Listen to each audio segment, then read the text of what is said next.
I would like to show you guys some videos of kind of where I'm at in Brazil and get more personal with you all. I'm not sure if that's something you're interested in, but comment that down below if you are, and I'll try and fit in some little clips of what's going on with me this summer. It's really beautiful out here. I think you guys would like it, but I know a lot of you just come here for, you know, the tarot readings, which that's what I'm here for, right?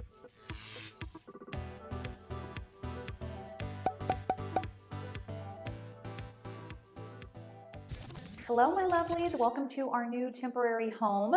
As you can see behind me, I'm in a different space than I usually am in most of my videos, and it's because I'm in Brazil this summer. So we're in a rental house that's fully furnished, and we're getting to spend more time with my husband's side of the family, which it's been, gosh, it's been over a decade since he's even been home for a birthday of his, which we are both July babies. So we'll be celebrating this year in Brazil. But I hope you guys like the background. When I do my videos in the daytime, it's late right now, but this door opens up and a lot of light comes in and there's a lot of pretty foliage behind me. So I can't wait for you all to check that out. But I hope you all are having a really nice summer if you're watching this video in summertime and getting a chance to retreat and relax a little bit. I know I am. So let's get into today's video topic. I am going to leave some links in the description box of the video to a website and a YouTube video that I was watching this week that inspired today's topic. And we're going to be looking into your divine feminine archetype. There are 7 divine feminine archetypes, and I do see how they correlate to astrology as well, which I found interesting. And so you're going to choose from one of 7 piles and receive a message from your divine feminine, what she wants you to know, maybe a little bit more about her, how she's working with you at this time. And this isn't just a message for those of you who, identify as female, woman, she, feminine. All of us, no matter what we identify as, are part divine feminine and part divine masculine. We're like a mixture of both energies. And next week, actually, I'm planning to do a message just like this one, but from the divine masculine archetype and which one you are. So I'm looking forward to that. I'm going to stop talking and I will flash you an image of the piles. Pick as many as you are called to, okay? And I will meet you at your timestamps, which will be down below in the description box. So I'll see you guys there. Love you.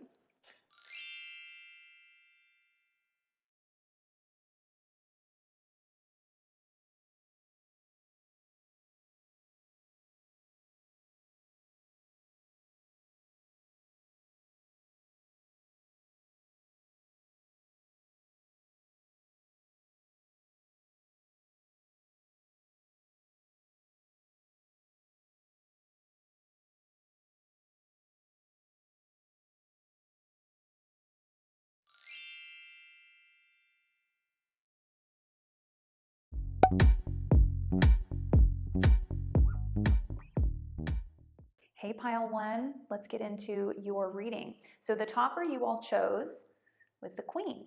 And the Queen is actually the name of one of the 7 divine feminine archetypes, also known as the businesswoman, depending on which article or video you're watching or reading.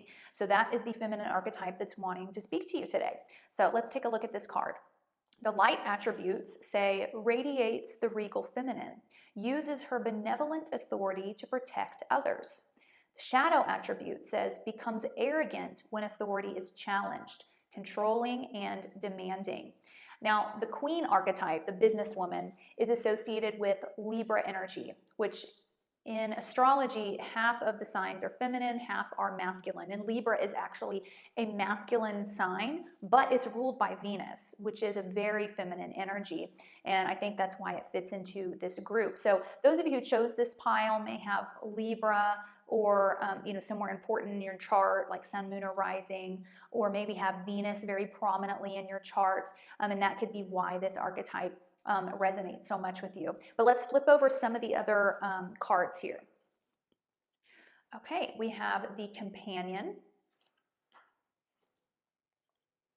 the Mediator, the Judge, and then the Libra card, which says the Idealist. It says harmonious, cooperative, balanced, socially aware, artistic, people-pleasing, fair, idealistic, aesthetic, aspirational, graceful, considerate, indecisive, judgmental, and flattering. And yeah, all these cards really kind of sum up that Libra energy. So the Queen archetype, the businesswoman, she is someone who really knows her value and demands nothing less than, like, won't accept anything less than what she knows she is valued at. She's definitely she's a go-getter sort of energy, but she likes to have companions and partners and people she's working with, but she likes things to be very balanced. Like, she wants to make sure things are all being done fairly. And she has no problem speaking up if she's noticing that, hey, this isn't fair. You know, I put in this amount of effort, you need to give that same amount back. And that's what's so great about the Queen. She really understands fairness and equality in relationships. She knows how to make relationships, business partnerships, whatever it is she's working on, she knows how to create balance with that, stability, and make sure it's long lasting. But she's not an energy that you want to cross. You know, you don't want to cross the Queen. You know, the Queen has the final say. The Queen makes the rules. She makes the rules out of fairness and with fairness in mind, but, you know, what she says goes. So this may be what I'm talking about right now may be something that comes very naturally to some of you, and you may be thinking, yes, that's totally me. For others of you, I think you're here because this is an archetype within you that's wanting to be expressed more, that's trying to come out. And the Queen is here saying, look, you have this within you. This is a time in your life to focus on your value, what you are worth, making sure that you're not only being fair to others, but that others are being fair to you. And that could be in your one-on-one relationships, romantically or otherwise, or even in business, at work. You know, are you being paid what you are worth? Are you being treated fairly, you know, career-wise, school-wise, whatever it is that you're going through? The Queen's really wanting to assert herself in your life right now. And as we get into some of the other cards, we'll get a deeper understanding as to how and why. So let's look at some of the other cards here. Okay, we have Fulfillment. Beautiful card. We have the Platypus, as well as the new moon in Aquarius that says bring love into the situation. And I wanted to pull from my love deck for those of you who need to hear some relationship stuff. So we have new love. It says a new person has stirred your romantic feelings. Goes really well with the bring love into the situation card, the new moon in Aquarius. Okay, let's talk about the fulfillment card.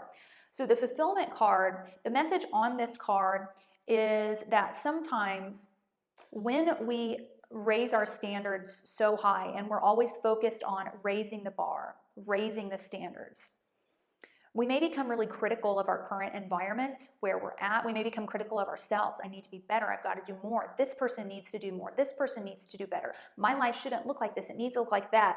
It's kind of like it's the mindset we get into when we're trying to figure out what goals we want to go after, what we're not happy with and we want to fix or improve upon. Sometimes, though, that energy can distract us from appreciating the good things that are around us, remembering that even if we know we want to improve, even if we know we want to end up somewhere different than where we're at right now, there are always blessings around us. And this card is also a signifier that you are meant to live a very luxurious sort of existence, a very blessed and abundant life. But I think that you're in a phase right now in your life where you're questioning if that's really the case for you, if you should just give up, or, am I ever going to get what I want? I deserve so much more. Why don't I have it yet? Maybe it's not meant for me. When this card comes out, it's an indicator that this luxury, we've got the wine, the pomegranate, all these things represent abundance, luxury, indulgence. You are meant for that. But what it's saying on the card is the first step towards getting there is getting into that headspace and that energy of gratitude. It's just like what we learned with, The Secret, if you've read those books. What we put out into the universe, we pull back towards us. It's very cyclical. So in order to get to this newfound place of abundance, you have to start by giving out that abundance into the universe and to yourself. Okay, so no more cutting yourself down. Remember, you are the queen already. No matter what your castle looks like right now, no matter what your kingdom looks like right now, it's all in progress, right? You already are the queen. Whether or not you're wearing a crown, it doesn't change the fact that that's your title. A queen is born a queen. That's just what she is. And that's kind of the energy that the universe and this queen archetype is wanting you to step into. You need to treat yourself as a queen even right now. That doesn't mean going out and spending more money than you have so you can buy, the material things that make you feel like you're a queen. It's about acknowledging that you already are a queen, treating yourself with love. What does a queen expect? She expects respect from others. She holds herself with dignity. It's her character that makes her that queen archetype, not the amount of money that she has in the bank. It's that character and that knowing that she is powerful, that she is abundant, that she is and will be blessed. And just think about, if you were to get yourself in that mindset, how differently you would carry yourself. Even the way you would sit in your chair would be different. The way you would walk down the street would be different. Maybe even the way you care for yourself would be different. Some of you, I'm getting messages about self-care, specifically with the teeth, okay? With the teeth, with the hair. And it sounds so random, but that's what I'm getting. Some of you are neglecting very simple aspects of your body and your soul that don't cost money to take care of. They may take some extra time, but you deserve it. And so that's kind of the mindset that the queen archetype wants you to step into, because I'm seeing in the next few cards, you've got some really good things coming into your life. So no more doubting that. Okay, the platypus card says, stop complaining and focus your attention on the blessings in your life. Well, that just sums up everything I just said. Platypus, they're very playful animals. Like they always seem to be happy. They love sliding and interacting with the other platypuses, and they're just they just seem very relaxed, very happy, very joyful. They don't seem to be in the mindset of worry or stress. They just, they kind of radiate this abundance that I've been talking about. And so some of you may need to tap into a more playful side of yourself, recognize that it's okay to relax, to have fun, and to be a little easier on yourself, as well as be a little harder on other people. Like, demand that respect, but you can't, here's another thing with that though, we can't demand respect that we aren't giving to ourselves. People recognize that. So it becomes nearly impossible to demand all of a sudden that people respect your boundaries, for example, if it's very clear that you aren't even respecting your own boundaries. I hope that makes sense. But a lot of us want to start with what's outside of us. Well, I just need to go and confront, and I just need to demand that this person do this, that, or the other. When the reality is, if our demeanor was different in our past, whatever led up to this moment, it's likely that we wouldn't even have an issue with that person, because that person would have already seen through the way we carry ourselves, through the way we speak to them, through the way we live our own lives, that, oh, okay, there's a boundary there. Kind of like, let me know, those of you who have divorced parents, down in the comments below. But my parents divorced when I was a teenager, and they're just very different people. My dad is a very kind of, he's not diagnosed OCD, but he likes things a very particular way. He wants everything super clean, like he's gonna wipe around everything. And I mean, he can't even relax until everything is clean and organized. That's how he keeps himself at peace.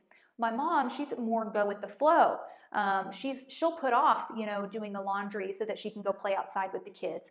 She will, opt out of getting onto the kids for the mess in the living room because, oh, well, they enjoyed themselves. So, you got to take your losses. Two very different energies. And I remember my mom used to always get so ticked off because me and my siblings, we never picked up after ourselves when we were at mom's house. We just didn't. It's not that we thought consciously like, oh, I'm not going to pick up after myself. We just didn't.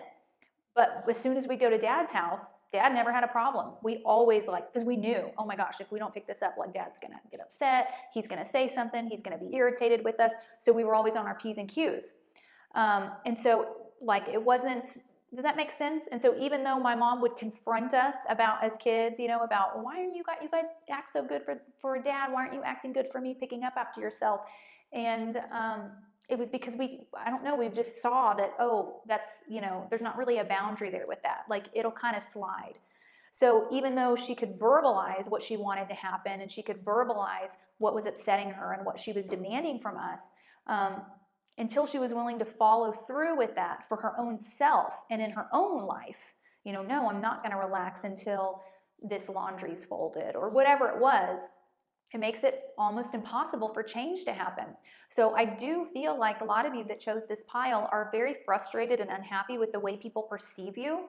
I think some of you know your inherent value, but you're frustrated that others aren't recognizing it. And you want to like go up and demand that. Or you might be thinking, if I just have this conversation, if I just, finally draw a line and freak out or say something, that'll change things. And what Spirit's coming through to say is start with altering your own behavior, the things other people don't even see, the things that only you see. Start aligning that more with the boundaries and the demands that you are hoping others are going to follow through on. It's a journey, okay? So don't be too hard on yourself. This is something all of us struggle with, I think. When I leave home, I always make sure my hair looks good and, my outfit looks cute. And when I'm at home, I can look like a slob a lot of the times. For you guys, I always try to make sure I look cute. And it's like, why am I not looking good for myself just at home? It's little things like that. Like, why am I not demanding more of myself? Start there, okay? But you guys don't even really need my advice. You're on the right path, okay? But I just wanted to maybe give you guys a deeper understanding into what this Queen archetype is trying to work with you on. Even the Queen of England, for example, if you guys watched the Oprah interview with Meghan and Harry, Meghan talks about how she had to bow before the Queen, her fiance's grandmother, even when it wasn't a public affair, even when they were just at home about to go eat dinner. And she was like, what? Isn't that kind of odd? I knew that that's what we were supposed to do when we were out in public. I didn't think that it was something that was done at home with just the family. Well, a queen is a queen 24/7. 24/7, a queen is a queen. The queen isn't doing things just for other people to see, okay? The queen archetype holds herself as a queen even when no one's watching. And that is what you are learning to do right now, which is incredible. Okay, so with the bring love into the situation and this new love, I think that all of you guys who chose this group, there's a new flower sort of blooming in your life. For some of you, it is a new relationship with like a romantic partner.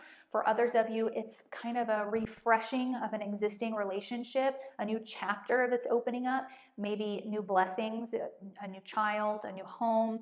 But for a lot of you, I'm actually seeing an awakening of your passion. A lot of you are just now tapping into what it is you are passionate about in life, what you want to go after career-wise or legacy-wise. Like it's just now awakening, where I think for a long time you guys felt kind of unsure, or I don't know, Libra can be very indecisive, but it's coming, and they're wanting you to awaken. We have several cards here that are talking about begin putting out love into the universe for your life, begin loving your life, begin loving yourself. Practice abundance, gratitude, gratefulness, because it's going to help this passion, this new flower, just bloom and blossom. Okay, let's look at the tarot cards. We have the Queen of Cups, that's water energy, Cancer, Scorpio, Pisces. The Hermit, this is Virgo energy, as well as the Nine of Swords. Okay, this ties into a lot that we've already been talking about.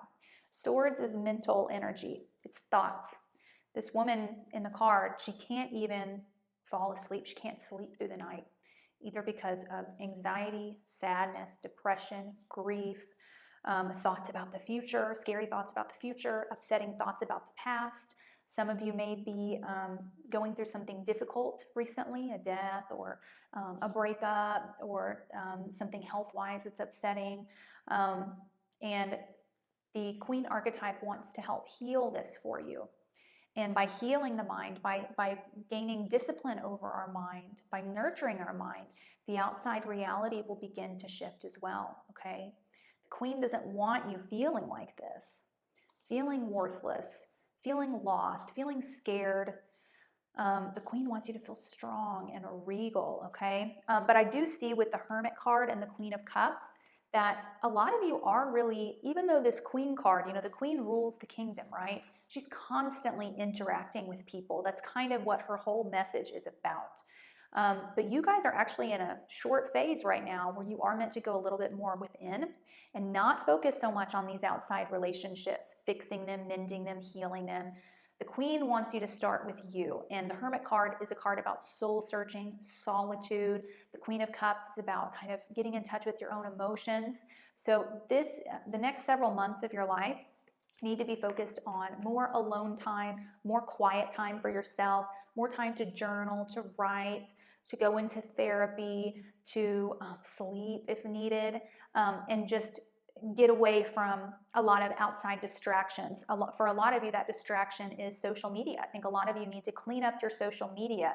You may be at a point where you're living life by comparison and you're following a lot of people who may have this perceived picture perfect life, and maybe you started following them for inspiration, right?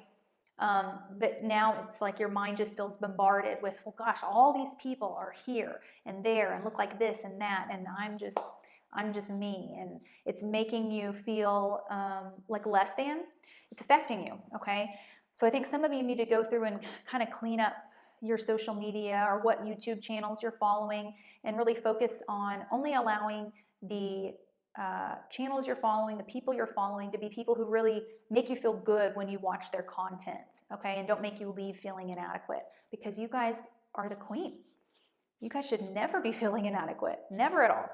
So I'm going to leave you guys here, but please comment below if there's anything you want to add to this reading, to this conversation. I love connecting with you all down there, and I look forward to seeing you all right here next week. I promise to do it in the daytime, though, so you guys can see the light coming through and the foliage behind me. Okay, I love you guys so much. Bye.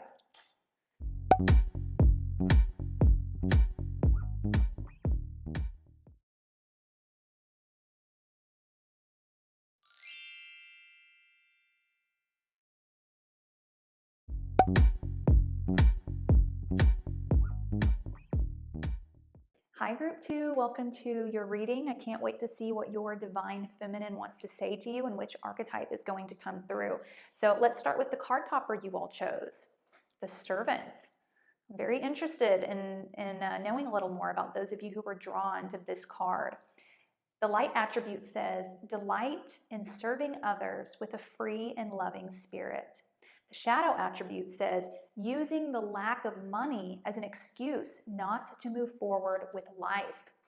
Now, this is actually the card that is associated with the divine feminine archetype of the mother. And doesn't that sum up motherhood? You know, we are a servant in so many ways to our children. We delight in being able to serve them and putting off our own goals and our own needs to make sure that they are taken care of. And so you guys have a very beautiful, loving energy. As we get into the reading, I'll see how many of you are consciously tapped into this energy and how many of you, this is actually something that's suppressed or that you're trying to suppress, and this mother archetype is really wanting to come out, to give to you. For some of you, this is going to be about tapping into this mother archetype so that you can be and learn how to be that amazing mother to yourself. Okay, let's look at some of the other cards. All right, we have the Martyr, the Rescuer, and of course, the Mother. From the astrological deck, we have the Moon and Cancer. And the Mother archetype is associated with Cancer energy and the Moon. The Moon represents motherhood and how we perceived our own mother growing up. And Cancer energy is about that as well. So let's read through some of these cards. The Martyr says, learning the transcendent nature of service to oneself or a cause. The Shadow attribute says, addiction to self-pity. On the Rescuer, it says, provides strength and support to others in crisis, acts out of love with no expectation of reward. The Shadow attribute says, assumes that the rescued will reciprocate, keeps the rescued one needy. And on the Mother, it says, nurturance, patience, unconditional love, joy in giving birth to life. On the Moon card, which represents our feelings, it says nurturing, comfort, home, family, habits, femininity, lineage, privacy, emotions, moods, self-soothing. And on the Cancer card, it says the doula, sympathetic, comforting, nostalgic, protective, intuitive, birthing, tender, caring, moody, receptive, sentimental, and family-oriented. Yeah, I think for a lot of you, I wonder how good you all are about giving this mothering energy back to yourself. Because I get a sense that a lot of you who came to this pile are really, really good at expressing this energy to your friends or to your family members, or maybe even to your kids. but feel uncomfortable when someone is reciprocating this to you, or feel kind of out of place. For others of you, you give and give and give and give kind of above and beyond what's even necessary or required. And you have this unconscious expectation that the other person is going to give that much back to you, or maybe not give the same back to you, because I think you prefer being in that role of the giver, but they'll give you an equal amount of appreciation for what you've done, or acknowledgement for what you've done for them. And then when that doesn't happen, it can feel very hurtful and confusing. I'm getting a lot of just confusion from this pile, and just kind of not getting why certain relationships are balanced out the way that they are, and how that is sort of frustrating. But there's some sort of saying, or I can't remember the exact saying, but we can't fill the cup of others unless our cup is filled. Or kind of think about, like, whenever you travel on an airplane, they always do the procedure about if the oxygen masks fall down, what you need to do. And they always say, before you start helping your kid or someone else with their oxygen mask, you have to put yours on first. Do not start helping others until you have taken care of your mask first. Why? Well, because if you aren't getting that flow of oxygen that you need, you're not really going to be able to help the person next to you for very long before you're going to be out of air and breath. Versus if you take that extra few seconds to put that mask on, now you've got an unlimited oxygen supply and can help the person next to you and the person next to them and the person next to them, right? So that is kind of what you're learning with this mothering energy. Setting some boundaries for yourself, as when you are going a little bit too far, or reminding yourself that, okay, it's time for me to put on my oxygen mask, okay? Because if I go out trying to help others without my oxygen mask on, there's no one else to blame for that but me. It's my fault I didn't put the oxygen mask on first. I should have done that first. Because I get it, I'm getting imagery and some storylines about some moments where you really did go above and beyond for people when they didn't ask you to. And then when you tried to say, like, I can't believe you're treating me this way, do you not realize I went above and beyond? I think the response you're getting a lot of the times is, well, I didn't ask you to go above and beyond, so that's your problem. I don't have to appreciate that. That's your own fault. You shouldn't have gone above and beyond. And I think that perplexes you in a sense, because I do feel a lot of you, there's an inner child within you that all you wanted growing up was for someone to go above and beyond for you. Like, it was such a deep, deep craving that I think you kind of, I don't want to say assumed, but you just feel that that's what everyone wants. And you kind of have this subconscious sense that everyone was lacking that growing up. Everyone wanted someone else to go above and beyond for them. So you really feel like you're doing people not only a favor, but that you're really nurturing them by doing this. But it does expend a lot of your energy, right? When the truth is, not everyone experienced that. There's some sort of lacking here. It's almost like you're trying to make up for some pain in your past by being the mother for others that you didn't have, when what this mother archetype wants you to do is to be the mother for yourself that you didn't have. Because now as an adult, you are still depriving yourself of this nurturing, motherly, loving energy, because you are hurting yourself to be there for others. Okay, you're not drawing these boundaries where you're supposed to draw them. A good mother won't allow you to have friendships with people that she knows are harmful for you, or toxic, or don't share your values. Like, she won't let you go out with them. A good mother isn't going to let you have dessert for dinner. She's just not, because she loves you and she wants what's best for you. And a good mother isn't going to let you not get enough sleep. A good mother isn't going to just stare at you with contempt when you're in pain. No, a good mother's going to run to you, comfort you, help heal you. It's time for you to give this energy back to yourself. And once you do that, you're going to notice how much more fulfilled you feel.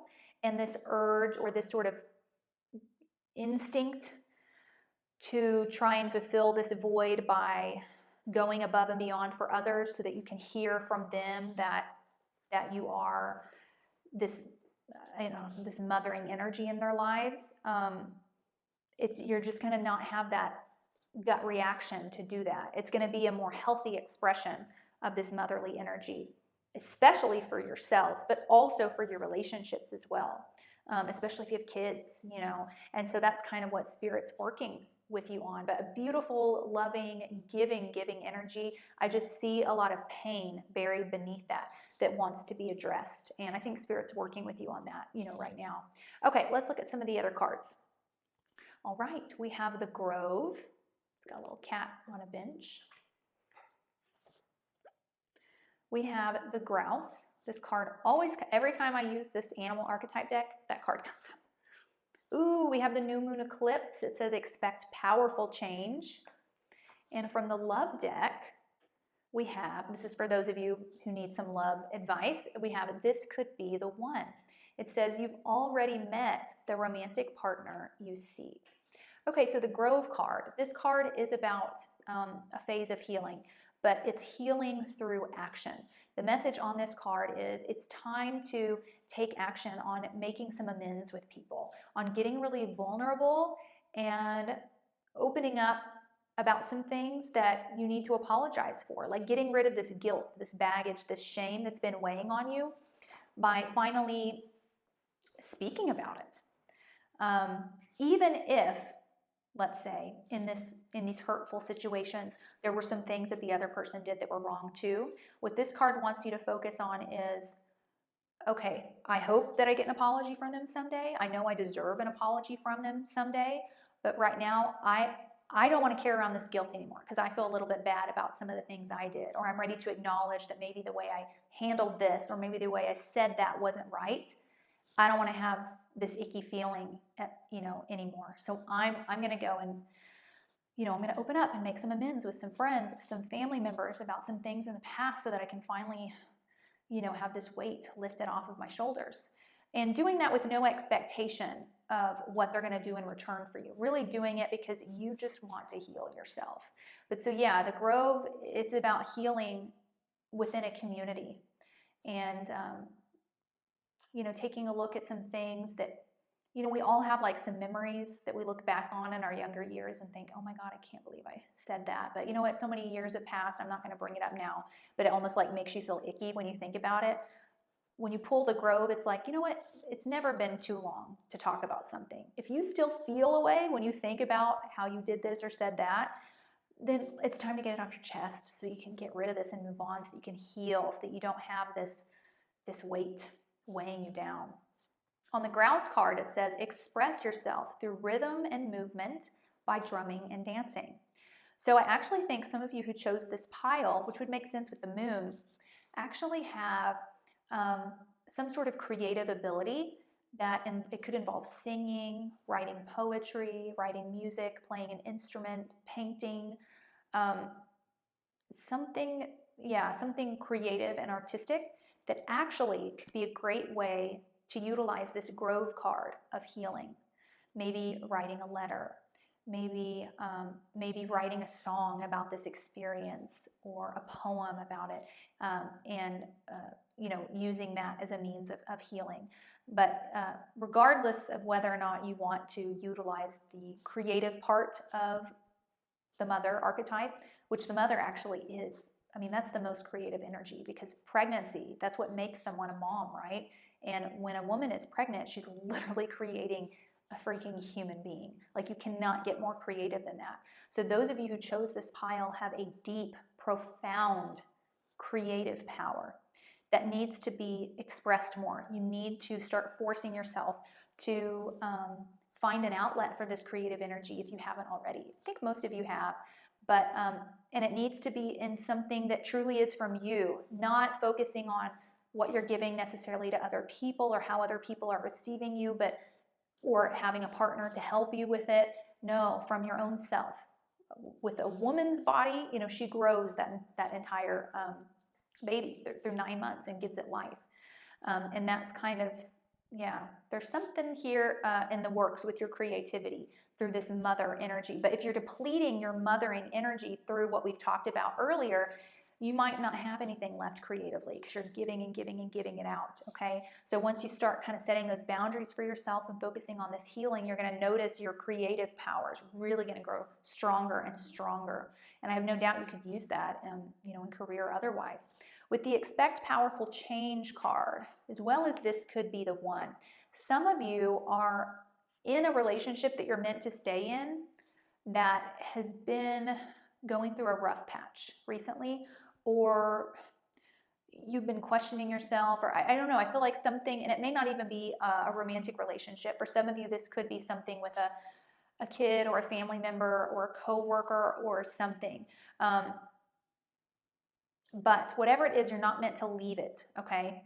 You're not meant to leave that relationship. This is the relationship or the place that you are meant to be, but there are some powerful changes going on that are going to heal and change the dynamic of this relationship, of the space that you're already within, so that it feels healthier and more fulfilling and happier. Okay, so expect that change. This isn't the time for those of you who chose this pile to cut ties with something or to leave something behind. None of the cards indicate that. With the Grove card even, that's all about making amends with the people who were in your life, right? So we have 3 cards here that are saying that. So if that's been a doubt in your head, like, is it time for me to leave this job? Or maybe I'm not meant to be with this person. Maybe we need to break up, or, maybe I need to cut myself off from this friend or whatever. Maybe I need to move. Take this reading as a sign from Spirit that no, powerful changes are meant to happen right here, right now, where you are, with the people you're with right now. And healing is meant to happen. And none of these things are supposed to be left behind. They're all a part of your life purpose and the things that are meant to stay with you. Okay, so stick it out and focus on this healing of this mother archetype as well as the inner child. Okay, all right, let's look at the tarot cards. We have the Temperance card, another card of healing. This is Sagittarius energy. And then we have the Wheel of Fortune. This is Jupiter energy. And the Page of Cups. That's your inner child right there. This is water energy, Cancer, Scorpio, Pisces. Some of you already have a child. And this child is an outward manifestation of your own inner child. And I feel like there are some frustrations, anxieties, worries, stresses coming up through your actual child that it's almost like Spirit is purposefully doing this to try and help awaken you to your own inner child, if that makes sense. So yeah, they're wanting you to notice how you react to your child. What sort of thoughts go through your head when certain behaviors happen. Because however you react to your actual child, or what goes on in your head during difficult periods or whatever it is, you treat your own inner child that exact same way. And that comes from a pattern of what was indoctrinated into you as a child. Okay, but I see that you're working on this and you're fighting it, but Spirit's like, hey, this is another great clue, something else you can kind of pay attention to that will help you in this healing process with your own inner child. Really showing your inner child unconditional love and being that mother for them that they needed, that they still need. The Temperance card, you'll notice this angel, this divine energy is here mixing and blending these 2 cups together. So relationships, this is a huge part of this reading for you. And this is about relationships that are experiencing a profound healing through divine energy. So the friendships that you have, the family members that you have, the partner that you have, the career that you have, it's all meant to stay. It's all meant to be yours. And you're going to be learning over the next 6 months how to allow Spirit to come in and heal some things and blend some things and establish harmony. And the Wheel of Fortune card, this is all about a new cycle that's coming in. It's not even of your own doing. It's like outside circumstances are happening. Spirit's coming down and is spinning that wheel, and it's a new cycle is beginning. Like the tide is in. It's time to set sail. And so there is a sort of a refreshing of energies happening around you. I think some of you even have like plants at home or trees in your yard or something with the actual outside environment that maybe hasn't been doing well for a really long time. Like Spirit's almost showing me like plants that it's like, oh, I keep watering them and taking care of them, but they look so blah, I don't know what's wrong. And it's almost like all of a sudden over the next few weeks, you're going to notice that life is just rejuvenated back into the life that's around you, the plants, the animals. And it's not even going to be because you've changed anything. It's almost like you just wake up and all of, you know, oh, my flower pot looks amazing. Or look, the vegetables actually look good that I'm growing in the backyard. Or, ooh, the tree bloomed outside. And it's going to be very prominent in your, like Spirit saying they're wanting you to visually, they actually show you guys a lot through visuals. Like I said, they show you your own inner child through your children or the children in your life. That visual, there's something really important about, you guys are visual learners, okay? So for Spirit to kind of signify to you that, hey, this is a new cycle. This healing is here. Healing is happening. There's going to be a lot of things you see visually that symbolize this in your environment. Like the energy is just going to feel fresh. It's going to feel really, really good. But I'll be praying and thinking of you. You know, this Cancer energy, I'm a Cancer ascendant myself.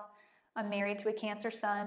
And my daughter's a Cancer rising in sidereal astrology. So yeah, this is a very, very powerful energy. And I'll be praying for you guys as you work through all this stuff. But you guys have such a giving and loving and creative soul and a beautiful inner child that, you know, just because he or she wasn't cared for properly during your actual childhood doesn't mean you can't start now to take care of that child. So, you know, find some good videos, some good articles that can give you some really good, easy, practical tips of how you kind of begin tapping into that energy.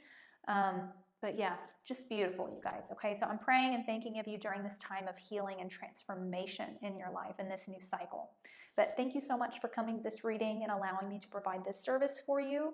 And I'll see you all next week, hopefully in the daytime where you guys can see the background open the doors for you. But I love you. Bye.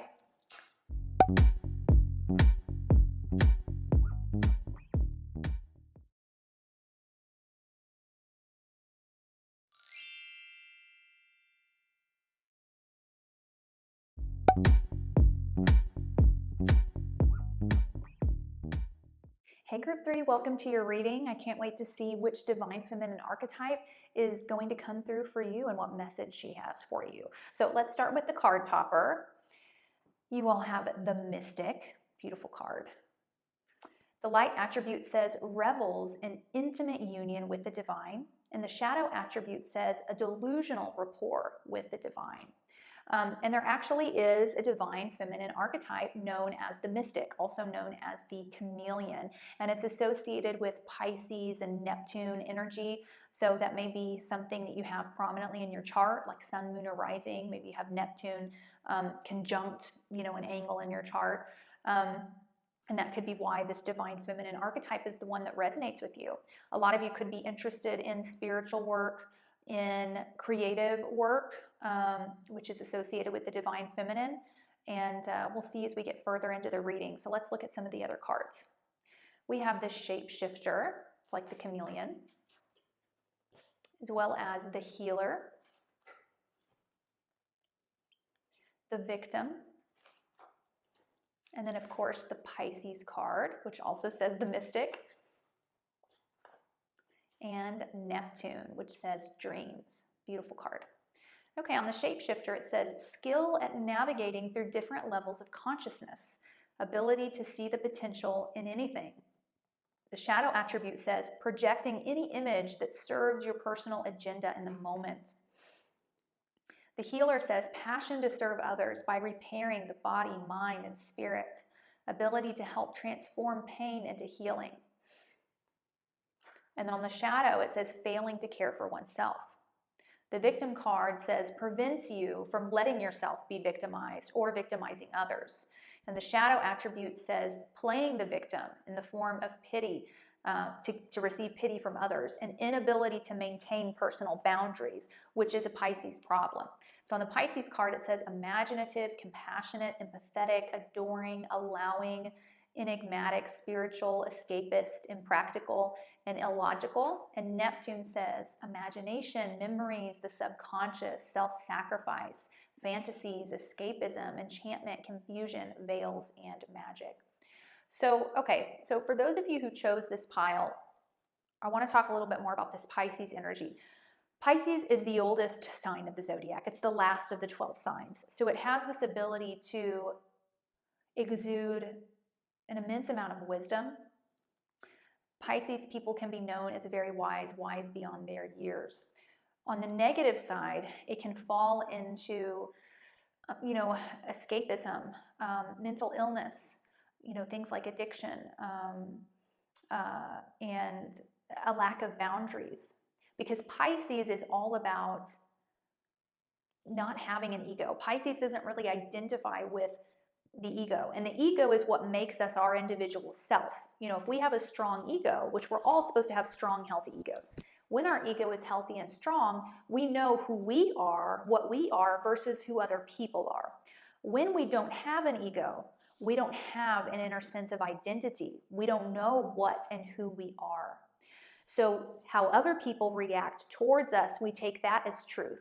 Or other people that we like or that we gravitate towards, we may just start to embody them and their identity as our own. It all becomes very confusing, okay? So at your peak, at your best, you are meant to be an extremely spiritual, psychic, intuitive, empathetic healer for others. But you need to know who you are, okay? So the divine archetype of the mystic, of the chameleon, is wanting to come through for you in this reading to help you remember who you are so that you can begin to set those boundaries around your body, around your mind, around your energy, because we can't put a fence up around our yard until we know where the boundary lines are, right? We need to have that map. We need to go down to the courthouse or wherever and say, okay, look, where's the edge of my yard? I need to know because I'm putting up a fence, right? So you're in this phase of discovering where the edge of your yard is so that you can build that fence and set those healthy boundaries between who am I versus who are they, so that you don't find yourself dipping into other people's identities without even meaning to. I think that sometimes you all do this because you feel like it will appease others or make others feel more loved. It's a tactic that you even learn like in business school and business classes. If you mimic other people's behaviors, they will feel more comfortable and at ease around you. If you kind of use the same words that they use the same hand gestures, laugh in a similar way, it develops rapport with people, right? And that's what Pisces can be so good at. Pisces knows, and the mystic and the chameleon kind of know how to put people at ease and make people feel comfortable. But a healthy version of the divine feminine mystic archetype is aware of what they're doing and also aware that they're doing this to keep people at ease. They're not doing it because they're now attaching it as part of their identity or because they need to do that to be liked and loved by others, which is kind of the extreme that I feel that some of you guys go to. And I think a lot of you, you feel abused in a lot of ways. Some of you, may have actually been abused, because that can be a lesson with the mystic and the chameleon, is this boundaries. And there could have been some things early on in life that made you very aware of what the consequences are of someone not respecting your boundaries. And but for others of you, it's not even something traumatic like that. It's more of like a day-to-day sort of, I feel like I'm being used all the time. I always feel exhausted after hanging out with a group of people. I always feel depleted. I only feel safe when I'm in my own little space at home. But you're meant to be a healer for others. So it's important that, obviously in order to heal others, you have to be out and interacting with them, right?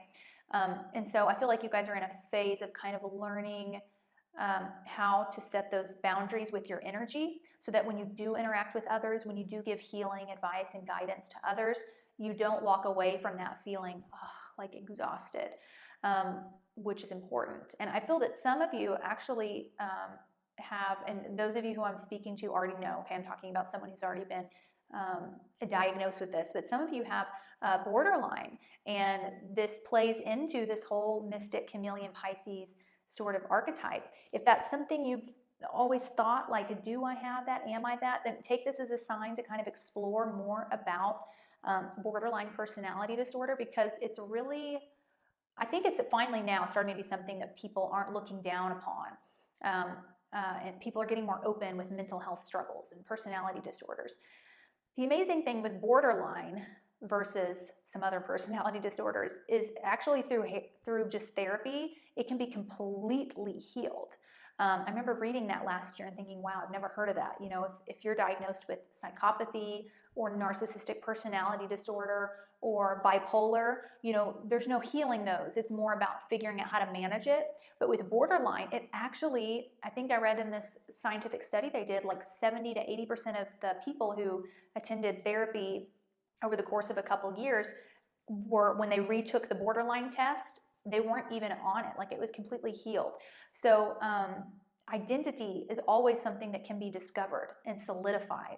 Your ego really needs that from you. You've got to have a healthy ego. Our ego is the body that our soul lives within.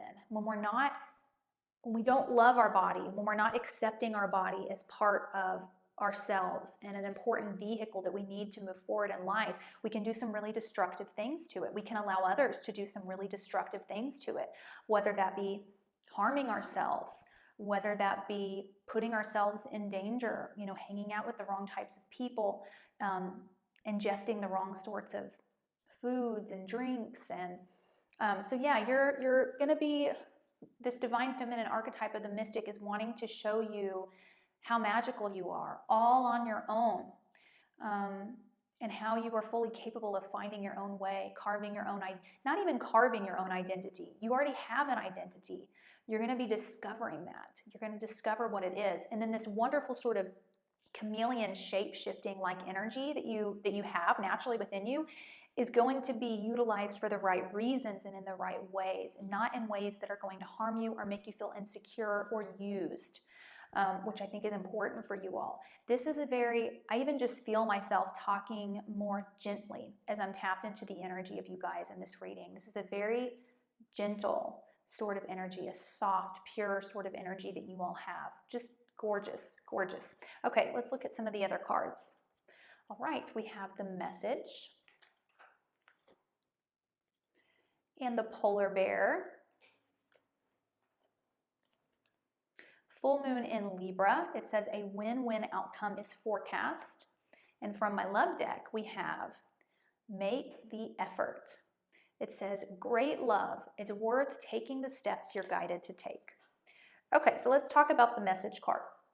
So when you pull the Message card, it is, Spirit is wanting you to kind of stay alert and aware in your surroundings and your environment, because there is an important message that's going to be coming through for you in the next few weeks, whether that be a message through another person, like for me, or some other video online, or a message, you know, in the form of a letter or an email or a phone call, or it could even be a symbolic message that Spirit's sending you, certain animals coming across your path or in your dreams that Spirit's wanting you to kind of Google, what's the spiritual message or meaning of this animal spirit guide or this in a dream. Okay, so stay alert to those sorts of things. On the Polar Bear card, it says, stand up for yourself and speak your truth respectfully and compassionately with no attachment to outcome. Now that card with the win-win outcome is forecast card, the full moon in Libra, makes me think that some of you could be going through something in regards to marriage. It could be divorce or separation, or it could be like a wedding, upcoming, you know, wedding plans on the horizon. But for all of you, you know, Libra is about balance and fairness and justice in our relationships. And this mystic chameleon energy, because when it's unhealthy, it doesn't even know who and what it is. That makes it impossible to really enter into balanced relationships, because if you don't know who you are, how are you going to stand up for yourself? How are you going to decipher whether or not a relationship is fair? So now is the time for you to really speak your mind about some things to some people. It's time to start setting your boundaries with yourself and with others in a more, your divine feminine archetype is actually wanting you to come through in a more forceful way, still speaking respectfully and compassionately. But it's like that phrase, remember that no is a complete sentence. There is nothing disrespectful or incompassionate about answering a question with no.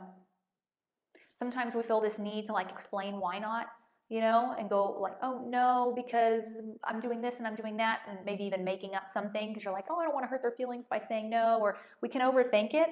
No is fine just on its own. There's nothing rude about saying no.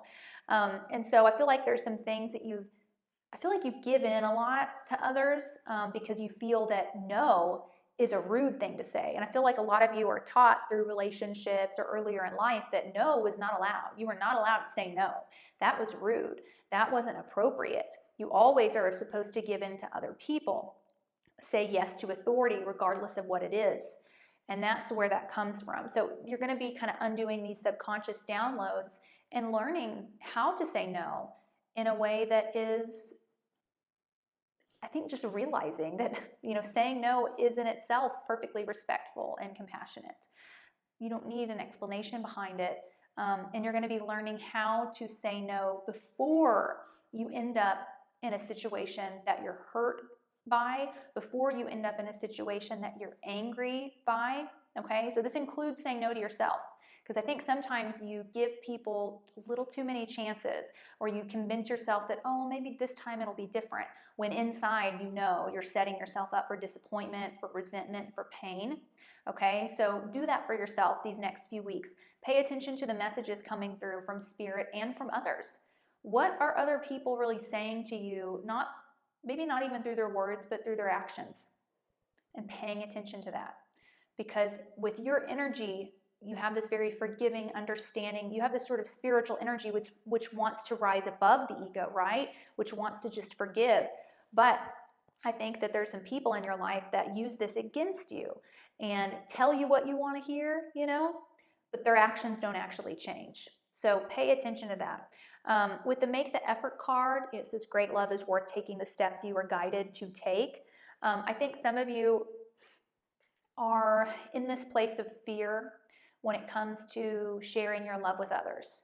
I think over this past year, you've started to recognize all these things that I've already talked about, how this has been used against me, how I've ended up hurt in this, that, or the other. And I think you've decided that, oh, well, if I just build up a nice little cage around my heart and a nice, strong, sturdy wall, that'll keep me protected.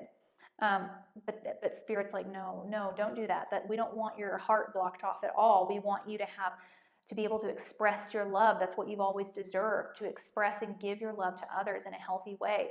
So keep making the effort in the relationships that deserve it, or in the new relationships that come in.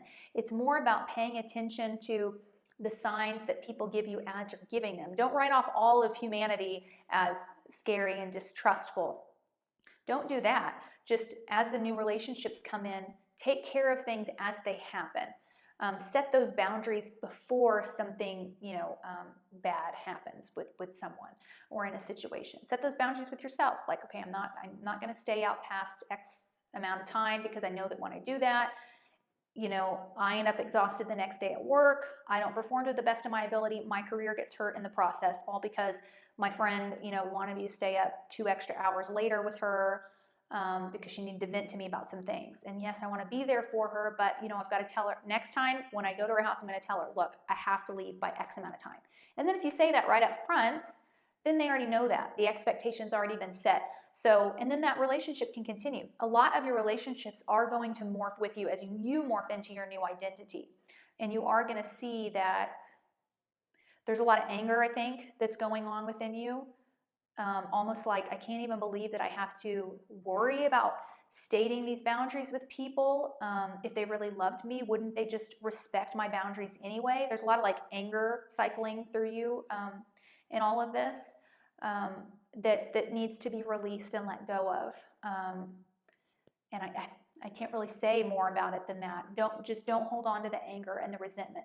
Don't think that it was your love that caused the pain. It wasn't your love. It's never your love that causes the pain. It is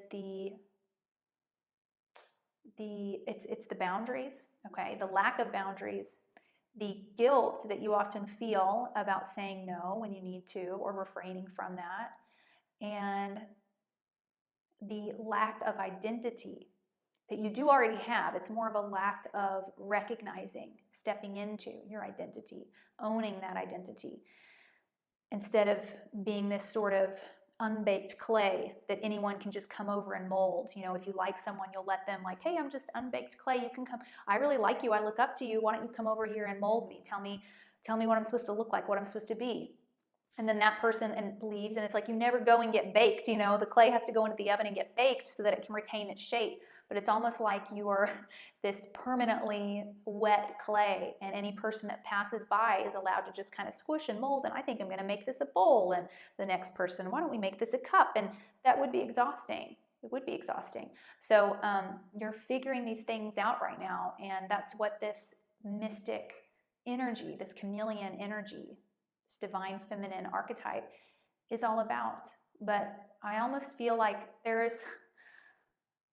I feel like you're in the middle of a really big phase in your life, and Spirit's got like the next 20 years blocked off. Like they're showing me how they're kind of blacking out the next 20 years, because I do feel like a lot of you are going to use your spiritual gifts in career, but they're not even wanting me to address it right now, because right now they just really, really want you to focus on who you are, what you are, and what your identity is, so that you can get to those next steps. Okay, let's look at the tarot.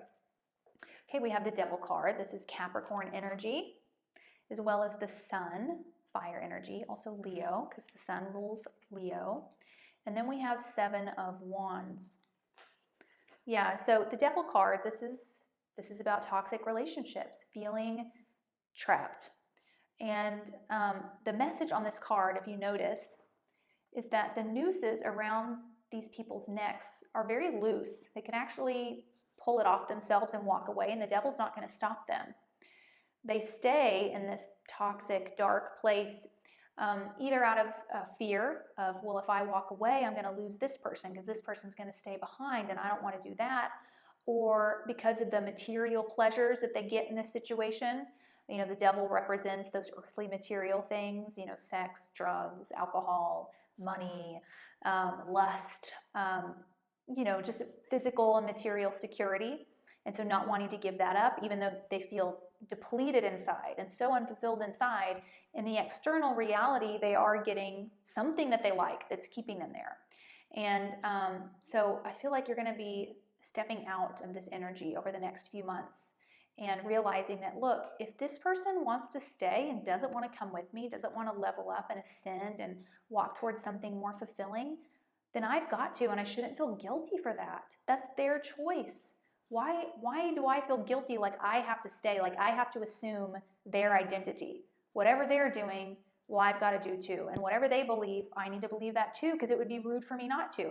There's this weird, you have this weird conditioning in childhood. Like I feel like your parents really expected you to be very, very polite, or really looked down on you or talked badly about you when you were expressing anything remotely rebellious, which I feel like you guys really weren't that rebellious, but in their eyes, it was just such a scandal. Like, oh my gosh, how dare they? That made you kind of, fear these, these sorts of things. And the Sun is all about our joy. It's about our inner child and our happiness and that shining sun. Like, look how free. Look at the freedom coming off of this card compared to the devil. This is freedom. I mean, this little baby doesn't even have clothes on. It's riding a horse in the sunshine, waving a flag, prancing around. And the sun represents our ego, our identity. The ego is not a negative thing. It's a necessary thing. And we always have it, whether we think we do or not. It's always there. When it's not tended to, it expresses itself in negative ways, which is kind of what's going on. So this mystic energy, as spiritual and as elevated as it is, you are still a human in a body with an ego. So in order to express this mystical chameleon energy to its highest degree, there has to be an embracing of your ego. You have to really be able to see your ego, your identity, for the first time. And I do see in the Seven of Wands that this is the battle of the century for you. This is really, you're right now, this period of life you're in, which I think is why they're blacking out the next 20 years. This is really why you incarnated into this life. This was the, we always incarnate into a lifetime with kind of like one major specific lesson that we were wanting to learn. Kind of like watching a movie. There's always like little side plots and side stories, but there's a main theme to the movie, right? You right now are in the kind of main theme of your life. And this, I mean, it's time to get excited for it. This is what you came down here to do, was this. Get in touch with the ego. Get in touch with your identity. Heal any sort of mental illness that's going on with you that pulls you back, that makes you struggle more than you need to. And learning that no is a complete sentence and it's perfectly polite and perfectly appropriate. Okay, so I love you guys so much. Thank you for coming and for allowing me to do this reading for you. Next time I'll try and do it in the daytime. That way I've got some sunlight coming in behind me and you can see the plants out back. But I'll leave you guys here and I look forward to seeing you next week. Love you.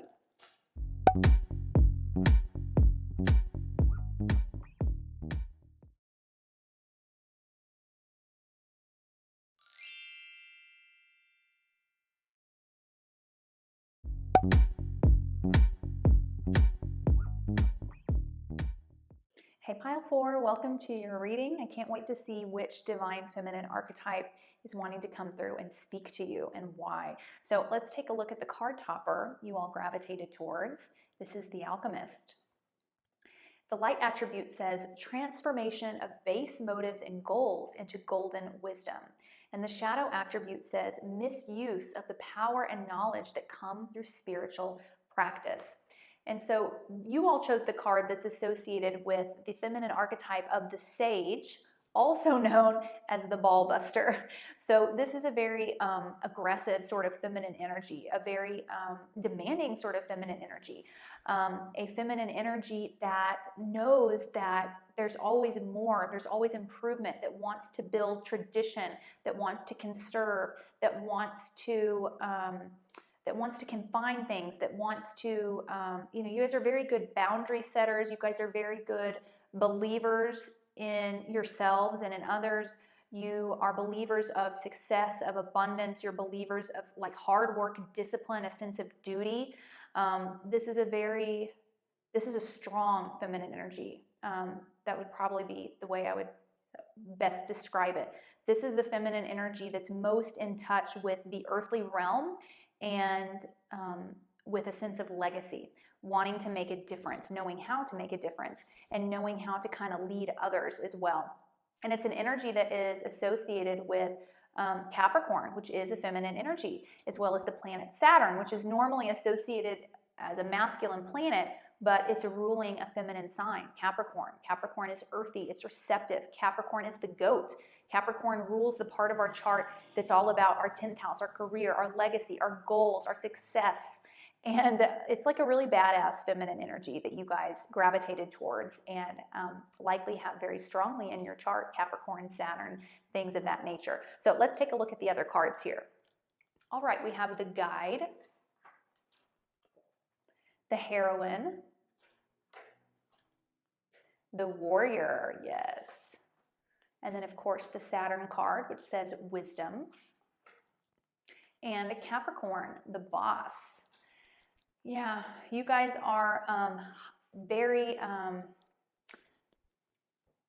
you demand a lot of yourself and therefore of others. And you guys are a feminine energy that doesn't want to mess around, doesn't want to play games, and wants to bring out the potential in other people. You may have, although I don't feel like you guys care too much about this, but some people may have, especially if you're female, you may have had the word, oh, bossy or diva thrown around at you unfairly because you truly you see the potential in everything and you want to bring out that potential in other people. You don't want to see people being lazy, wasting their time, their energy, their resources, letting opportunities pass them by. Like you guys are go-getters and you demand as much of yourself as you do of others. I mean, hopefully you are.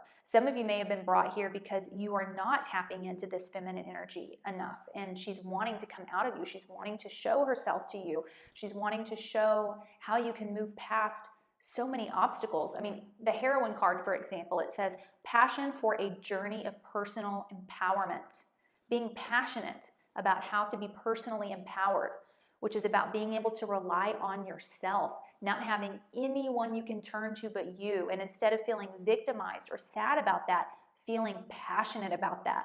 Like, yes, I know that when I get to the top of this mountain, it's only going to be me that I'm going to have to thank. Just me. My speech is going to be short and sweet, right? Thank you, me. I did an awesome job. Look at all the hard work I put in. Like, that's kind of what this is all about, the warrior energy. The warrior's not scared to go out into war to fight what it needs to fight for. The warrior gets excited about that, gets energized about that. And this is that feminine energy, kind of like, it's similar to the mother in a sense, that just a different expression of that energy, because the mother, does what she needs to do to feed her children. A good mother, someone who's passionate about being a mother, enjoys, all the parts of motherhood, not just the parts that are cute and enjoyable and, watching them giggle and this, that, or the other, but a really good, strong mother does not get fazed or feel victimized about having to change that diaper, needing to pay for this, that, or the other, needing to, protect the kids. If anything, that emboldens them. It makes them feel like, wow, I'm really capable of a lot, aren't I? And that's kind of the energy that you guys are. This is a type of feminine energy that gets pregnant and literally isn't even phased, sits around in a circle with other moms and, listens to them kind of, complain about how tired they were, how their body did this, that, or the other, and oh, this was awful, and I couldn't work, and I couldn't move, and you guys would just be sitting there thinking, well, that sucks, and then they look at you and think, what about you? How was it for you? And you'd say something like, well, for me, it didn't feel any different. I just went on living my life like I normally do. Like, there was really nothing, that terrible for me. Like, you guys are the type of women that could get through labor with no pain medication, no painkillers, like all natural, and probably not make much of a peep during the labor process. That's the feminine energy that you all have within you. This ability to push through all obstacles, to grit down and do what needs to be done without a tear shed, without a single complaint, because wow, you guys are you're so good at conserving your energy. That's what this feminine archetype wants to show you. Where is my energy being wasted? Where am I allowing myself to be led into useless directions, mazes that aren't going to do anything for me, aren't going to serve any purpose? Let me cut that off right now. I want to get down to the basics and do what needs to be done. And that's why you guys are the boss. That's why you guys should be leaders in a sense. Especially of yourselves, always a leader to yourself, but you even have the potential to be leaders for others, because you are meant to be masters of the earthly realm, and the Mother Earth and what she means. This isn't a dreamer sort of energy. This isn't an energy that wants to escape out of the body. This isn't an energy that wants to meditate for 45 minutes on a mountain. You connect to your spirituality, to your femininity, through a very tangible existence and experience with the earth and the 3D. And that is spiritual. That's what we came down here to do, right? Was to be in touch with the earth. If we wanted to just be in touch with our soul and with God and with the heavens, well, we don't need to incarnate to do that. We came down here to get in touch with our body, with the plants, with the animals, with constructing and building things, with creating things. And that is what's so great about you guys. I even just, you guys are my fourth pile. I'm like an hour and a half into this, but looking at you guys' pile and tapping into the energy it's energizing me. It's getting me excited. It's making me want to do things, to move mountains, which is so cool. Okay, let's look at some of the other cards. All right, we have the High Priestess of Air. Ooh, the Rattlesnake. Gibbous Moon. It says you're very close to achieving your goal. And from the Love deck, we have Wedding. It says this situation involves marriage. Okay, so High Priestess of Air. The message on that card, air energy is all about our thoughts, our mindset, the words we speak, the words we write, any form of communication. The message on the it's not about actual action, right? It's about the thought process. So the message on the High Priestess of Air card is about taking more time to think about something. Not necessarily making a tangible move on something, but being more in the process of thinking things out, maybe getting the goals written out, maybe having some conversations with yourself or with others, maybe adjusting your mindset, reevaluating your perspective, figuring out what sort of mental blockages might be holding you back before taking action. It's kind of like the energy of like Mercury retrograde. You know, that Mercury rules kind of the thought processes as well. And during a Mercury retrograde, it's all about going within. It's like, don't make any like long-term decisions right now. Right now, while it's in retrograde, it's about kind of thinking things over, dipping back into the past. That is what that card is all about. And that is what your divine feminine archetype is wanting you to do. Because the sage, the ball buster, does have a tendency to just want to take action immediately. As soon as it makes a decision, you know, doesn't want to waste a lot of time overthinking things. It wants to move forward. That's what's so amazing about you guys. But in the particular phase of life you're in right now, your sage feminine archetype is saying, for this particular phase, go within a little bit more. Don't take too much action right now. We'll get to that later, right? Okay, the rattlesnake card says, the experiences that you're presently going through are an initiation into fulfilling your purpose as a healer. That's beautiful. So yeah, that must be associated with the high priestess of air energy, because we also have you're very close to achieving your goal. Gibbous moon is when the moon is like a day or two away from being full. If you look at the card, it looks full if you look at it. There's barely anything that needs to be filled in. And naturally, you know, night after night, it will get to that fullness. So what I'm seeing on the cards is whatever actions you were supposed to take to help get you to whatever goal this is you're after, they've already been set in motion. Now it's just a time of waiting. Kind of like when we're looking for a job, you know, we update our resume, we send our resume out. After that, there's really nothing more that we can do except wait to hear back. You know, is anyone going to call us about our resume? It would kind of be a waste of our energy to send out the resumes and then think that we need to like do more. Let me email them now. Let me call them now. Or let me stress out about this and overthink it. It's like, no, you've done what you needed to do. You set your plans in motion. You've planted your seeds, okay? It's coming. Right now, just chill, okay? Because you could have a tendency in whatever phase this is that you're in, like maybe you've planted that seed, whether it be had that conversation with that romantic partner or sent out that resume or whatever, you planted the seed, and because you haven't heard back immediately or gotten to a resolution immediately, you're jumping to worst case scenario, or oh my God, it must be this, or they haven't said anything yet, so I guess I should just give up on that, okay? And that is what your divine feminine is wanting you to stop right now, okay? You planted the seeds, you've set things in motion. You're very close to achieving your goal. It's going to happen. So just chill, okay? Just chill, just soak everything in. With the wedding card, some of you could be married or getting married soon, and maybe what I'm talking about to you right now is related to your marriage or your upcoming wedding. But what is a wedding? A wedding is a day in which it's a ceremony, right? Where you are committing to someone for the rest of your life. You are deciding that today, even though I can't see into my future, I am going to make a commitment that is going to stand the test of time, that I'm going to be loyal to. You know, you're making all these promises. So it's really about a long-term commitment, a commitment to a long-term goal that, you know, it's not about immediate satisfaction, right? A marriage takes years and years to build and to reap the rewards and benefits from, whether that be financially, physically, with children or otherwise.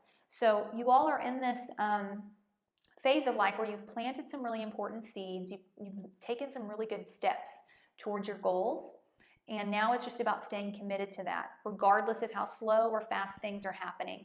Stay committed to it and relax your mind a little bit. You guys have got all the energy that you need. You've got all the wisdom that you need. You've taken all the right steps. I just feel like your feminine, divine feminine is really wanting you to know that. Just stay committed to it. Do not run away from this goal. Do not get into a worst case scenario mindset about it.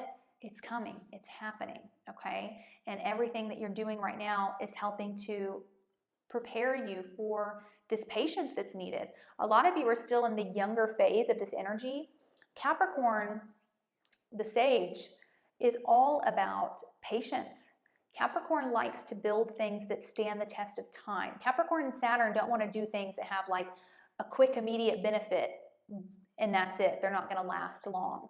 Capricorn would rather wait things out, put themselves energetically into something that is going to take longer to build, but will last longer too. And that's what this is all about for you. You know, don't just go towards, it's kind of like the person that it's kind of like buying like the lottery ticket every week or sitting down in front of the slot machine at the casino, because what you want is that instant sort of gratification and reward.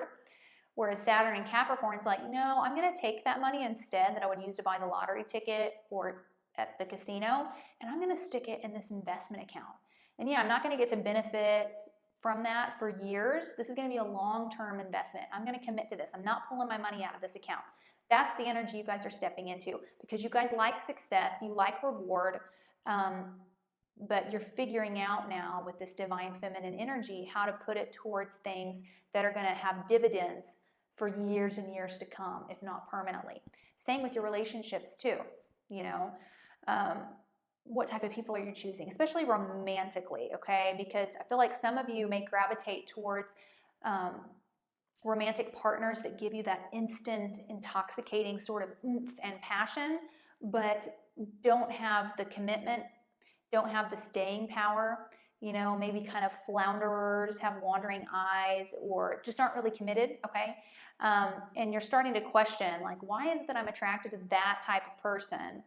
And this other type of, this very committed, stable person that really loves me unconditionally and in a very pure way, and that I know would be by my side forever, that bores me. Like how you know, off, you're just kind of recognizing how kind of off balance that is and unhealthy that is for you, and how it really doesn't make any sense.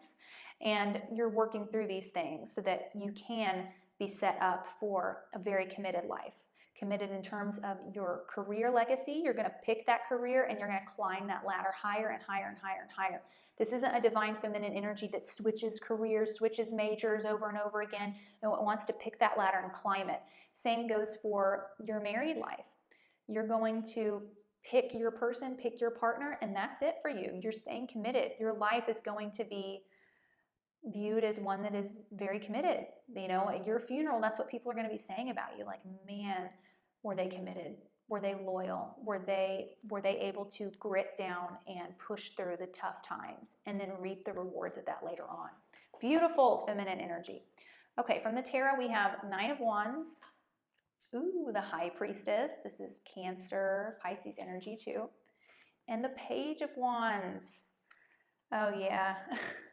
Some of you, it looks like some of you are feeling pretty wounded and pretty, I'm just getting like a lot of exhaustion, like, holy crap, I feel like I've been expending so much energy on my goals or on whatever's going on with you in life that you're just like, can I just take a break? Like, I just need to rest for a bit. And absolutely, that's what you need to do. Like, this man has just gotten out of battle, okay? He's already fought the battle, and now it's time for him to just rest and recover for a bit and just chill before the next battle. And so that's kind of what Spirit's wanting you to do, you know, even with the High Priestess of Air. Like, you've done what you need to do, just chill. The High Priestess card is about our connection to the divine, tapping into a more spiritual part of ourselves to get the answers that we seek, to get the understanding that we seek, which is something I don't feel like you guys are as familiar with, or at least in your younger years you weren't. And your divine feminine is really wanting you to develop some sort of spiritual practice in your life that can help balance out the kind of earthy and watery energies within you, getting more in touch with your emotions, having like a prayer regimen or just something you can connect to outside of yourself and your goals and your material life that can tap you back into, okay, this is my soul. This is what I plan to do in this life. This is the decisions that I need to make. You know, kind of tap into a higher realm of thinking. And with the Page of Wands, I think a lot of you are actually in college, choosing a course of study. For those of you who aren't, there could be some travel on the horizons that you're thinking about. There could be someone actually from another country that you're connecting with and unsure about, or maybe you're applying for jobs that are quite far away from where you've been currently. But there's something like that. There's a new experience. There's exploration. You're meant to explore. You're meant to be an explorer. I don't feel that your career path is meant to change, nor do I feel that your like marriage for you, that's going to stick when it happens. Like that's supposed to be it. Of course, if you've already been divorced, as you've come into this reading, I'm speaking of this next marriage. You're stepping into commitment in your life, but you are meant to experience a lot in life, see a lot of the world, maybe even learn a new language, maybe even marry into a different culture or background than your own. And college, I think, too, is going to be a big deal for your soul, like committing to that college plan, that college path, getting that bachelor's degree, that master's degree. It's a massive deal for you in this lifetime. I do feel that if you go more into prayer, if you force yourself into prayer a little more often, you know, every night when you're falling asleep, just say a quick 5-minute prayer before falling asleep. It's going to make a huge difference in just making sure that you are checking off all the boxes in your life and heading in the right direction. But again, this is a really badass feminine energy. And I would love to know how many of you, like where you have Capricorn or Saturn in your natal chart. But yeah, highly successful sort of feminine energy, maybe the most success-oriented feminine energy in the group. But yeah, remember, Gibbous Moon, you're very close to achieving your goal. So just kind of sit back and relax for the next couple months, okay? Take it easy. Don't overstress yourself, all right? Okay, I want to thank you for coming to this reading. I look forward to reading for you next week as well. I love you. I'll see you then. Bye.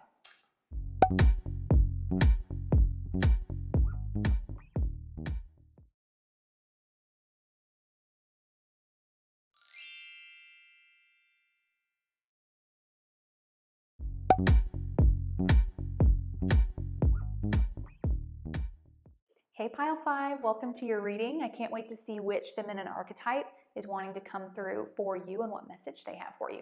So let's start with looking at the card topper you all gravitated towards, which was the Femme Fatale, which actually is the name of one of the 7 female archetypes. She's also known as the Huntress. So the Huntress, the Femme Fatale, associated with Scorpio energy and Pluto energy. So a very like intense, erotic, seductive, powerful sort of energy. So let's read the card. The light attribute says, highlights the erotic energy of the feminine, opens your heart when your dependency is rejected. And in the shadow it says, inappropriate use of sensuality and attachment to money and power. Very Scorpio. Okay, let's look at these other cards. All right, we have the Vampire, which vampires are just so seductive, are they not? Like, have you ever seen an ugly vampire in film or TV? It's like that's all a part of their allure. They like suck you in towards them. Even though they're so dangerous, it's like you want to go closer and closer. You want to let them feed off of you. Like, it's a whole thing, but it's very Scorpio. Okay, the Prostitutes, which reminds me kind of the 8th house energy, which is ruled by Scorpio. It says, accentuates the challenge of surviving without negotiating the power of your spirit. In the shadow, it says, places material considerations and security above self-empowerment. So one of the Scorpio in its more negative sense is that it wants to find out how to gain power through others. That's why there's a lot of really big business people, a lot of Kardashians. Almost all of them have Scorpio prominently in their charts because it's about how can I gain through others? How can I get others to give me what I want versus having to waste my own energy getting it for myself. What are the the housewives shows, where the shows that follow like the wealthy housewives who just happen to be married to millionaires and billionaires, and they get to kind of just sit back and relax and enjoy life and have the clothes and the plastic surgery and all the fancy bags, and it's all through their husband that they receive all of this. That's the Femme Fatale. Like, she knows how to use her allure to get what she wants from others. But on the negative, on the shadow attribute, with that prostitute card, it's like you want to always make sure that you're not placing the material considerations and security above your own self-empowerment. You want to be self-empowered. You don't want to be dependent on something else or someone else. Scorpio wants to be powerful. Okay, and then we have the Detective. It says, great powers of observation and intuition, and a desire to seek out the truth. also very Scorpio. Scorpio's insanely intuitive. That's how it knows how to get people to give it what it wants, because Scorpio has the femme fatale, the huntress. She has a good read on people, a really, really good intuition. So you guys have this amazing, I mean, first of all, you're very sexy, very beautiful, very sensual sort of, you have a very sensual sort of feminine energy, and you're extremely like potent, powerful. That's kind of how I would describe this. And I hope you guys aren't shying away from this part of yourself. I hope you're using it to the best of its ability. Society has a tendency to, in its past, to really look down on the feminine when it's expressing itself in this way, to talk nasty about it or to make it seem like it's something to be ashamed of, when in reality, it's just an expression of power. It's an expression of, this is what I have to offer. How can I get the most for what I want to offer? It's good business sense, right? I mean, you're not going to find a business that sells, for example, a clothing business that sells its clothes at the same price it bought it for, right? No, that'd be stupid.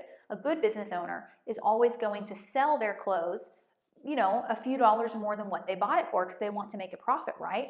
An ingenious business owner is going to find a way to buy clothes really cheap and get you all to pay hundreds, if not thousands of dollars for that item so that they are reaping the most benefits from that. I mean, that's what, look at all the major fashion brands, Gucci, Louis Vuitton. Now, a lot of their stuff really does cost a lot to make. But for example, if you go to like the Versace website, you're gonna find some t-shirts, some cotton t-shirts that look about like what I'm wearing that just simply say Versace on them that are being sold for $500. That's Scorpio right there. That's power. That's, I know that you're going to buy this shirt for $500 because it's got the Versace name on it. And guess what? It only cost me $2 to make it. So look at my profit. That's what this feminine energy is all about. And while we're able to look at business owners who do this, who utilize this energy and think, wow, I could learn so much. I want to be just like them. That's amazing. A lot of times when the feminine archetype is being expressed like this, it's looked down upon. How dare they? What an abuse of power. That's just laziness. That's just greed. No, it's not. It's good business sense is what it is. And we are all our own business, right? Are we not? That's what we are. We are our own brand. We're our own business. Our life is our business model. And you guys know how to really milk the most out of that, how to get what you want, how to get what you need from others. Now, of course, in the negative sense, you could do it in an abusive way. In a positive sense, both parties leave feeling satisfied and happy. You know, the women on the, what is those shows called? Like, it's about the wives, you know, someone commented down below, that are married to the wealthy men. That man is happy that he's married to that woman. And he's perfectly happy being able to provide for her financially. In fact, he likely prefers it because if he's allowed to go and be a workaholic and make the money, he knows he's got a wife at home that's taking care of the kids. He wants her to be pampered. He wants her to be beautiful. He enjoys that. So that is a consensual and mutual transaction that's occurring. Just like there are people who go and buy that Versace t-shirt that costs $2 to make, they're going to pay $500 for it.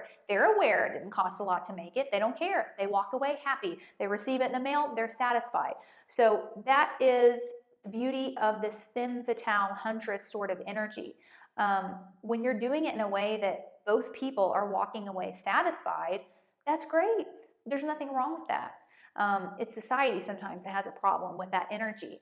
And this archetype within you wants you to stop being ashamed of that. I think a lot of you like feel this sense of shame about, oh, I'm not going to post that because people think I'm bragging, or people are going to think I'm being narcissistic or too into myself. And no, Spirit's coming in to be like, will you please stop that? Like, did you not earn that? Or was that not a gift? Like, why should you be ashamed of that? Show it off if you want. If other people have a problem with it, then that's their problem, you know, like, sorry, not sorry.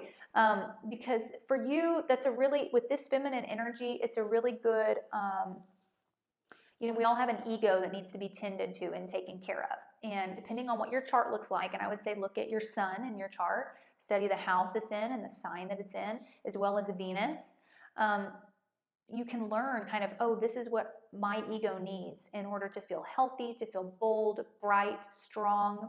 And I think a lot of you have your sun or your Venus in a place in your chart that kind of calls for this. You need to be able to showcase yourself, showcase your power, to not feel bad about the accomplishments that you've made, the things that you own, what you have in your life, the abundance that's around you. You should not feel bad about that. You do not need to apologize to anyone for that or explain, okay? So stop it.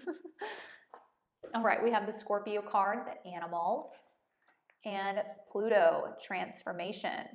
Yeah, some of you may have really transformed. I think a lot of you may have really transformed yourself, you know, maybe gotten a certain cosmetic surgery or lost a bunch of weight, something like more physical. Maybe it was just like you dyed your hair or whatever it was, some sort of transformation. And part of you feels, I don't know, I keep hearing these conversations of like, am I really superficial, or maybe that was stupid, or I'm going to hide that. I don't want to tell anyone that I did this or that or the other. Or maybe you used to be that way when you were younger. And yeah, your divine feminine is like, well, you just stop that. There's nothing wrong with wanting to look beautiful. I'd rather you just know that you're beautiful, regardless of whatever it took to get there, than to feel like you should be ashamed about trying to beautify yourself. There's nothing wrong. Like, we should all want to feel beautiful and good in our skin. And whatever makes us feel that way, you know, obviously, as long as we're not going into bankruptcy for it, of course, you know, and doing it and, you know, making stupid decisions in order to get it. You know, if you earn the money to do it, and it's within the budget, then there's really nothing to be ashamed of. And that goes with the car that you own, the type of house that you have, how much money you have in your savings account. Like, it's time for the shame to stop and for you to step into this sexy, sensual, divine feminine archetype that's within you, this business smart archetype as well, and to just stop being ashamed of that. Okay, we have the Trapped card, as well as the Condor. Time to breathe out. This is the Disseminating Moon. And from the Love deck, we have, it is safe for you to love. It says, open your heart to give and receive the highest energy of all. Okay, so with the Trapped card, this card actually is talking about mental entrapments, mental thinking patterns that are keeping you caged within. And I feel like this black crow that's here, which is this sort of, you know, what do people associate the crow with? You can find things online that's like, oh, I saw a crow. Is that a bad sign? It's a bad omen. It's a scary thing. When a crow is actually like one of the smartest birds, it's ingenious, right? Why do you see crows at, I always see them like in the grocery store parking lots, for example, places where there's lots of people, right? Because the crow wants the easiest place to find food. It wants to find the stuff on the ground. That it don't want to go flying around looking and digging around in bushes, right? It wants to find what's there. And just because it's dark, it's kind of associated with something scary, right? Just like the femme fatale, dark feminine energy. But there's nothing scary about it. It's a very natural energy. It's a part of Mother Earth. Like, God created this bird. It's a beautiful bird. And you know, right now it's trapped in this cage. And I feel like this is the huntress, the femme fatale. It's being trapped within you out of fear of thinking that it's something dark and bad and ugly that needs to be repressed, or for fear of how society is going to view it. And it's you're allowing your most powerful, potent energy that you possess to be caged for the sake of what? For the sake of what other people think? Who cares? Who cares? But this card does talk about the fact that you're going to be set free from this. Spirit is helping you to be set free. Just like the condor, look how beautifully it's flying in this next picture. It goes so well with the Trapped card sitting right next to it. It says, you are too enmeshed in this situation.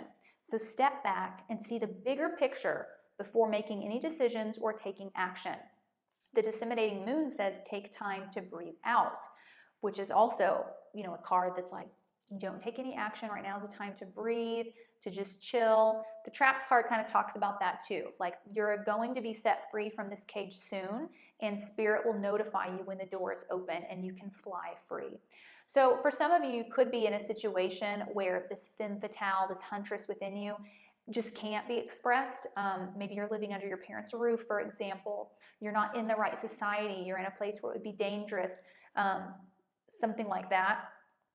But these cards are just letting you know that, look, it's all in time, okay? All of this is being worked out.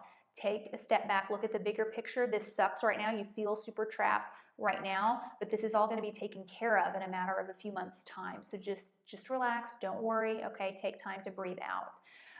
It is safe for you to love card. Open your heart to give and receive the highest energy of all. For you, you guys really do show your love through this huntress, this femme fatale energy that I feel like I think you guys have gotten into relationships before where this was looked down upon, where you were made to feel ashamed of this, darker feminine energy within you. And Spirit is helping you get out of this situation and to get into the society, the network group, the career in which this energy within you is going to be accepted.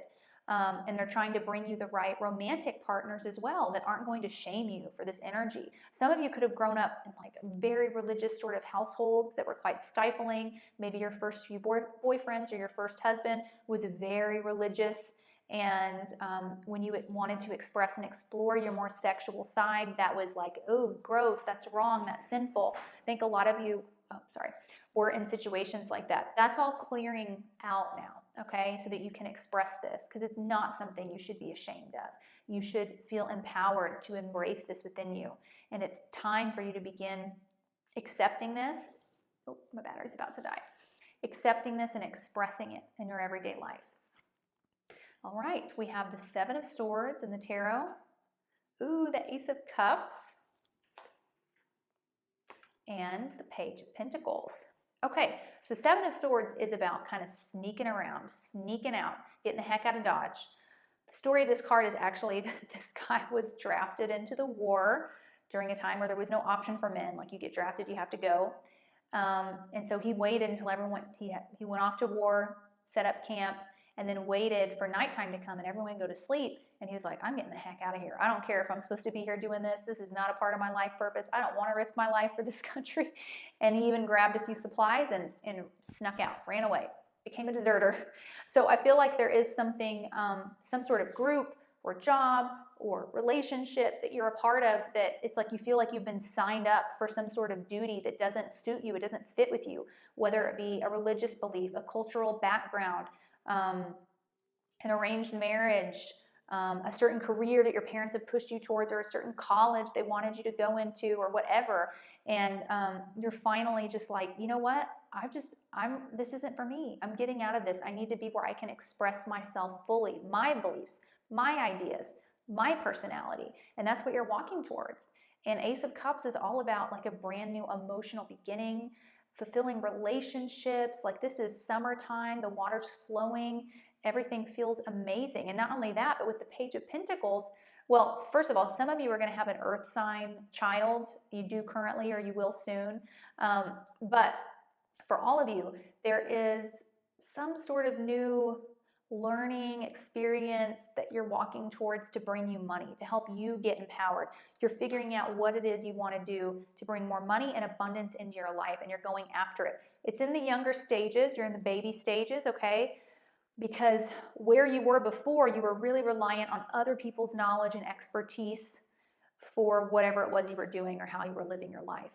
You were very enmeshed in that.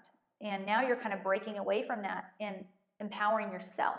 What do I want to do? What do I want to learn? I don't care if no one else in my life or my family has walked this path before and won't be able to give me any advice. I don't care. I'll figure it out on my own. I'm going for it. I'm going to do it. And it's seriously the best decision that you could make. You're going to feel so fulfilled, so happy. And my goodness, you're going to be attracting so many people who are on your same level, who you really vibe with. You're not going to feel like the odd one out. You're not going to feel like the person that has to kind of cage the truest parts of themselves to fit in anymore. It's all going to come together. It's safe for you to love now. Remember what it says on the card here. So with that, I'm going to let you guys go, but I hope you enjoyed the reading, and I do want to thank you for being here and allowing me to provide this message for you. And I look forward to seeing you all next week, where I think I'm going to do a message from the Divine Masculine and the Divine Masculine archetypes. of which there are 7 as well. So I love you all. I'll see you next week.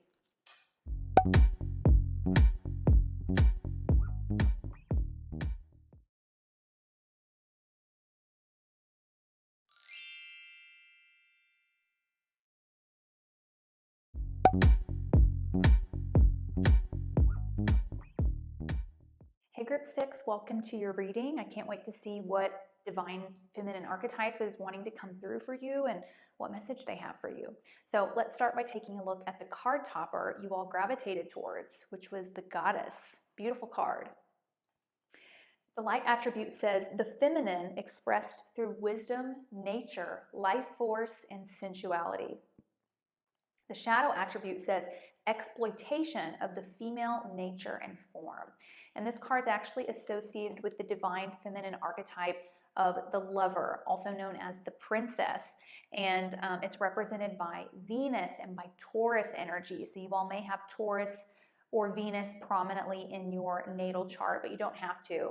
But just a beautiful, sensual sort of energy. And Taurus is also about kind of simplicity, like being able to really just enjoy the simple things. Things don't have to be complex or overthought or even overfelt. Like just sit back and enjoy the beauty around you, the good food, the nature, the affection, like all very Taurus-y things. So let's look at some of the other cards. We have the Lover, very sweet. The Dilettante, and the Hedonist. And then, of course, from the astrological deck, we have Taurus, the Bombshell, and Venus, Love. Okay, so the Lover says great passion and devotion, unbridled appreciation of someone or something. On the shadow attribute, it says obsessive passion that harms others and self-destructive devotion. On the Dilettante, it says delights in the arts without having to be a professional, and alerts you to the danger of becoming superficial in your pursuits. The Dilettante, you'll notice here, this woman kind of like she's painting with one hand and making clay with another and cooking with another. So it's a very Taurus-y sort of thing. Taurus is very artistic. And so Taurus may sing and do poetry and paint and cook, and it wants to kind of experience life in a really tangible way. And then we have the Hedonist, which says inspires creative energy to embrace the good things in life, celebrates the beauty in yourself. And that's another amazing thing about this Taurus. It's simplicity, right? Taurus, the lover, the princess, okay, this female archetype, is really good at accepting and loving herself for who she is. Even if she's got a few stretch marks, a few extra pounds, like she just doesn't overthink things. She just likes what she is and who she is. She feels like a princess already without having to put much work or effort into it. She lives a very sort of indulgent lifestyle and loves every curve on her body. And Taurus can even be known to like be a bit more curvy because they do like to eat well. Like the lover, the princess, doesn't want to starve itself for the sake of, crafting a certain superficial image. Not at all. Like if it's not going to be an enjoyable experience, then forget it. It doesn't want any part in it, and it likes things just the way they are. So you guys have this beautiful, the lover, the princess, feminine archetype has this beautiful simplicity in its existence. It's simple, it's humble, but it's also extremely loving, self-loving, and loving towards others. And enjoys kind of experiencing life without doing things thinking, well, if I'm not going to become a professional in it, I don't want to mess with it. Or, well, I don't want to participate in that unless it's going to be like a smart business move or unless it's going to earn me money. No, the lover, the princess, wants to have little hobbies and things to do on the side that don't have any big goal behind them or any reason behind them other than it's pleasurable, it's enjoyable, I like doing it. And that's what's really great about this energy. So some of you may be tapped into this energy really, really well. Others of you, this archetype of the lover and the princess is wanting to come out, wanting to say, hey, take that cooking class. I don't care that you don't want to become a baker for a living. Just do it. It'll be fun. Or will you stop starving yourself to lose the extra 10 pounds? You look great just as you are. As long as you're eating healthy and eating well, who cares? as well as like showcasing affection a bit more. The lover, the princess, wants hugs, wants physical affection, wants touch, wants kisses, and doesn't want to suppress that. That's how they receive their abundance. They receive their abundance by accepting, giving, and receiving love through others, to others, and to themselves as well. Okay, let's look at some of the other cards. We have the wishing card and the dog. The waxing crescent moon, it says have faith in your dreams, as well as children. It says your love life is being affected by children. This is from a love deck that I chose. Okay, the wishing card. What this card is talking about is obviously the wishing well. You can see that the woman's at the wishing well making a wish. But it says to actually be careful what you wish for. Think about what you're wishing for, because every wish fulfilled comes with some sort of cost, comes with some sort of avenue that has to be shut down for the sake of fulfilling this wish, or comes with some sort of, obligation that sometimes we don't think things through when we're just making, our wish. We don't think it all the way through. Kind of like in Aladdin, he wishes for the genie to turn him into a prince because he's thinking, well, that will make Jasmine be able to marry me. And then only after he becomes the prince does he realize, oh wait, if I marry Jasmine, then I become a king.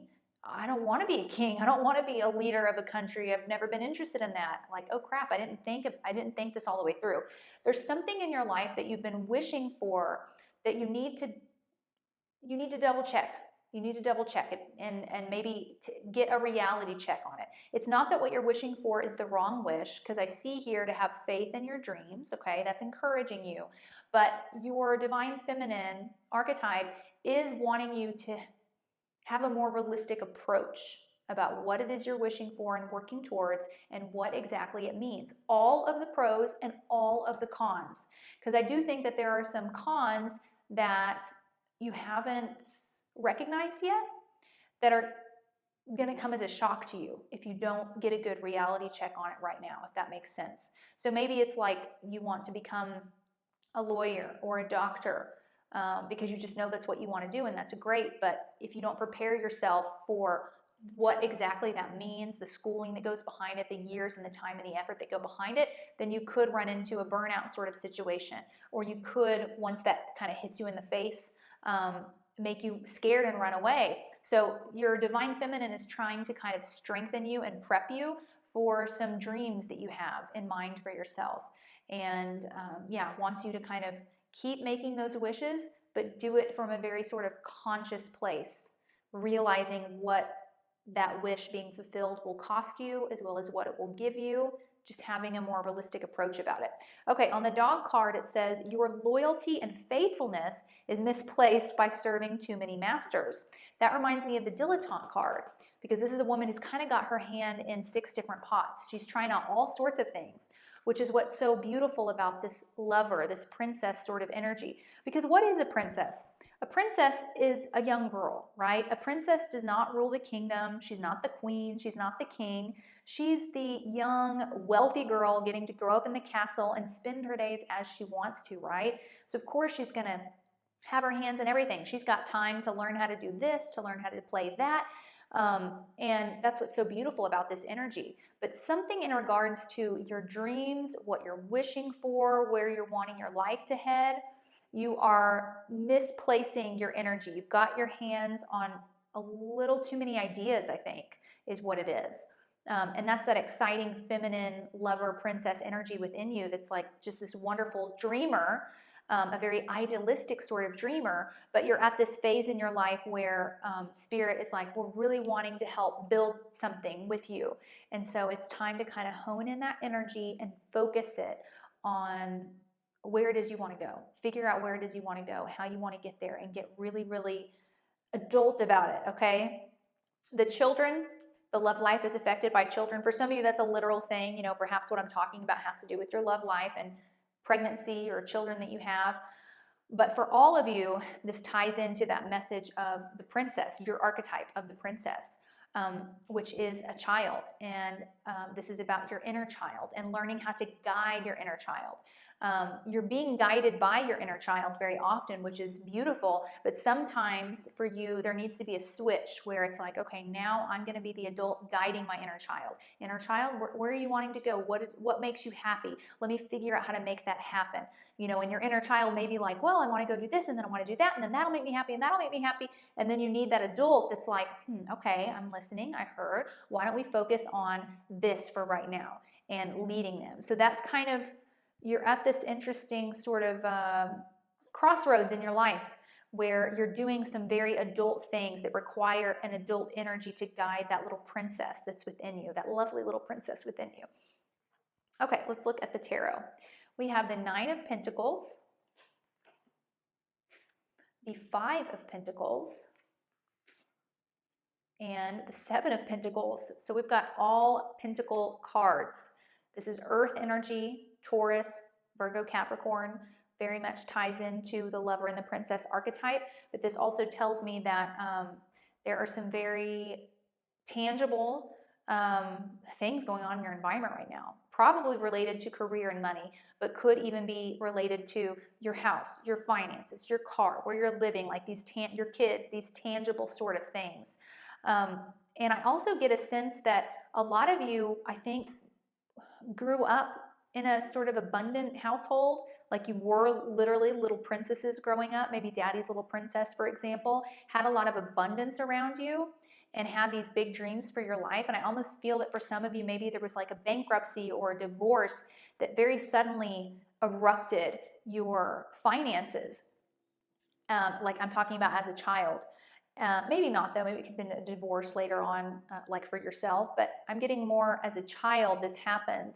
And it was kind of a shocking moment for you of, oh wow, all those dreams I had about, you know, I always wanted to go to Harvard, but now that daddy's bankrupt, like that's not possible. But it feels like you didn't really reconcile with that. It was almost too painful. So you just continued having those same dreams of, you know, I want to go to Harvard, without really letting the reality of my parents are bankrupt. If I want to go to Harvard, how am I going to do it? Do I want to get into the $80,000 debt to do it or not? It's like there's some pain related to finances that needs to be addressed. That little inner child within you is too scared to address it, wants to continue living in this very loving, sort of dreamy state. But it's time to mix the dream and the idealism with the reality so that things can start happening, so that tangible things can start growing in your environment. There's got to be a mix. There has to be the reality check with that little lover, princess, dreamer, okay? And it is going to take patience and it will take money and time, but that's all part of the process. If you want those beautiful fruits ripe so that you can pluck them off the tree and eat them, as an adult, you have to put in the work, right? You have to have that patience. As a child, we have it so easy because the fruit's just brought to us. Mom and dad are out here growing them and planting them, and we just get to eat that fruit. But as an adult, it's like now we've got to grow it. And actually growing it ourselves can be a very therapeutic and enjoyable and fulfilling process, and it will be for you. But there's something inside of you, that inner child, that's very fearful, that's not quite ready to let go. It almost kind of reminds me of the first episode of Friends, you know, where Rachel is finally cutting up the credit cards that her dad's given her and allowed her to use. And she was so scared of that for so long, but she's finally cutting them. And then you just watch her career blossom and her life blossom as she blends this little princess that she is with this sort of adult, this more tangible reality, and she becomes highly successful. So that's for you as well, absolutely. So keep having faith in your dreams. I love your feminine energy of the princess, the lover. It's a very, my phone's about to die. It's a very sensual, pleasurable, pleasure-seeking sort of energy. And you can continue that. I think part of you feels like, oh, to move into adulthood, I have to abandon that. I have to leave that little princess within behind. And that's what's made you hold back, maybe just subconsciously. But let this reading be a message that, no, that's not true. The princess, the lover, that is your feminine energy. That will always be with you. You don't need to abandon it to move forward into your future. Let's join these things together, okay? All right, I hope this message was helpful for you. I want to thank you for allowing me to provide this reading for you, and I look forward to seeing you guys in next week's Pick a Card reading, okay? Love you. Bye.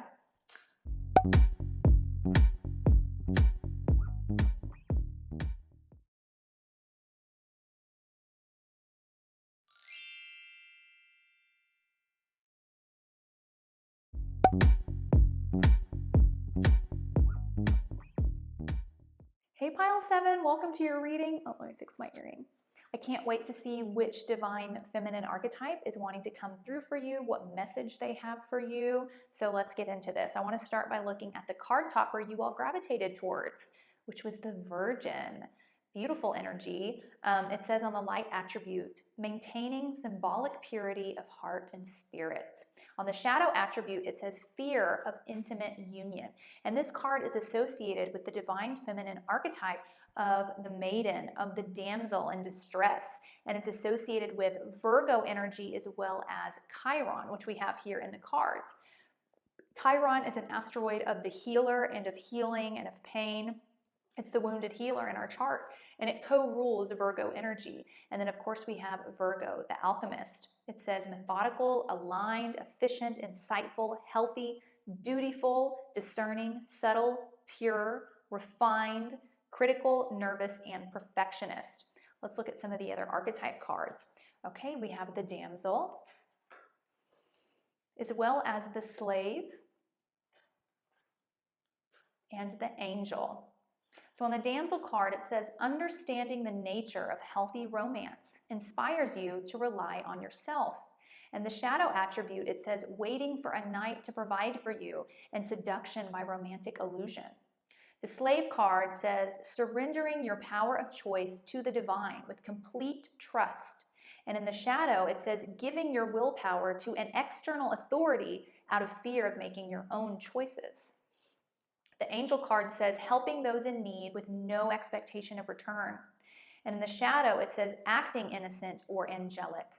Okay, so this, as you can see, all these cards are really tying into the energy of the maiden, of the damsel.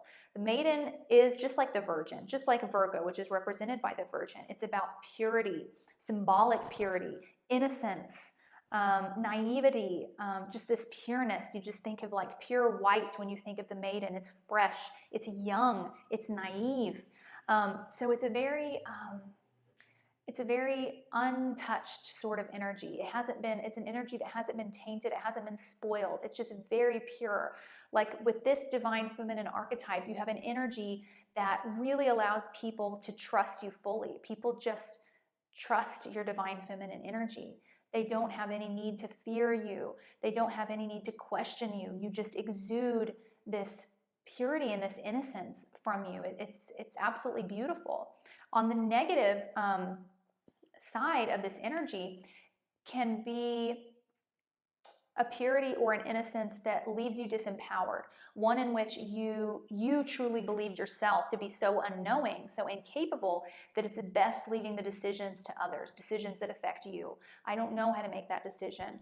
I don't know how to be powerful. I'll just align myself with others who can make those decisions for me, who can be powerful for me, who can protect me for me. So that's the negative attribute. Some of you could find yourself in this sort of situation, looking back on the last few years and thinking, why do I have this tendency to want to give my power away? Or why do people assume that just because I am pure, innocent, full of integrity, that I know nothing? You know, that I need to be, as they say, mansplained or led by others? Why do people not believe that I can lead myself? It could be a mixture of both, where you find yourself wanting to lead the way and then questioning yourself halfway through, doubting yourself, having regrets. But Chiron, that asteroid that we saw in the card, it's a point in our chart where we are meant to heal so that we can become a healer to others. We're supposed to help heal other people's energy through what we've healed in ourselves. And you are meant to be this white, angelic, giving sort of light to the world and to others, kind of like a light worker. And so by purifying yourself, by cleansing yourself regularly, cleansing your energy, your thoughts, your life, you step into this maiden energy, this damsel sort of energy, and you show others how to cleanse themselves. Like, hey, you don't have to let all these things just continue to build up over your life. You know, you can go to therapy and work these things out. You can read these books. You can create a life that's clean, that's organized, that's fresh. You know, you have this mastery over purification and cleansing that keeps you. I feel like you guys even look younger than your age, or people at least guess you to be younger than what you are, and it has to do with your divine feminine energy of the maiden, of the damsel. You may have Gemini strongly in your chart as well, even though that's a masculine energy. It's also ruled by Mercury, like Virgo is. There's this youngness to you that you're supposed to embrace, not a disempowered sort of innocence. Okay, there's a difference. We can be clean and pure and innocent while also being smart and empowered and capable of leading ourselves. Okay, but such a soft, angelic sort of energy. Okay, we have the reminder card, as well as the cat, the domestic cat. We have the first quarter moon. It says your commitment is being tested.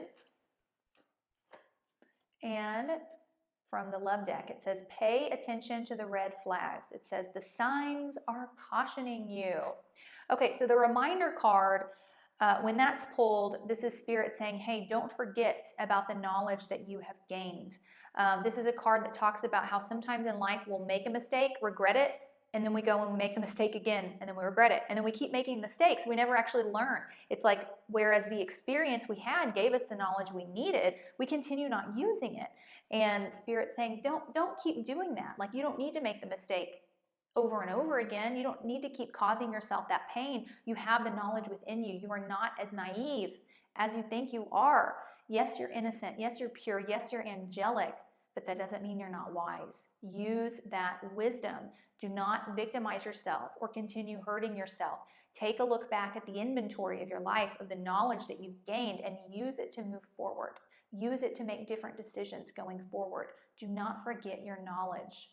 Okay, the cat card says it's time to strike out on your own and relinquish your overdependency on others. And we've already kind of touched on this in the reading, but for some of you, it may not even be an overdependency on other people. It could be an overdependency on other things. Well, if I don't have this, I don't feel comfortable. If I can't take this, I don't feel comfortable. You know, addictions. And so, or even, gosh, we can even be overdependent on technology, right? Incapable of learning certain things, or just not wanting to, being kind of lazy about it, keeping ourselves in the dark about it because it's like, oh, well, I can always just Google that.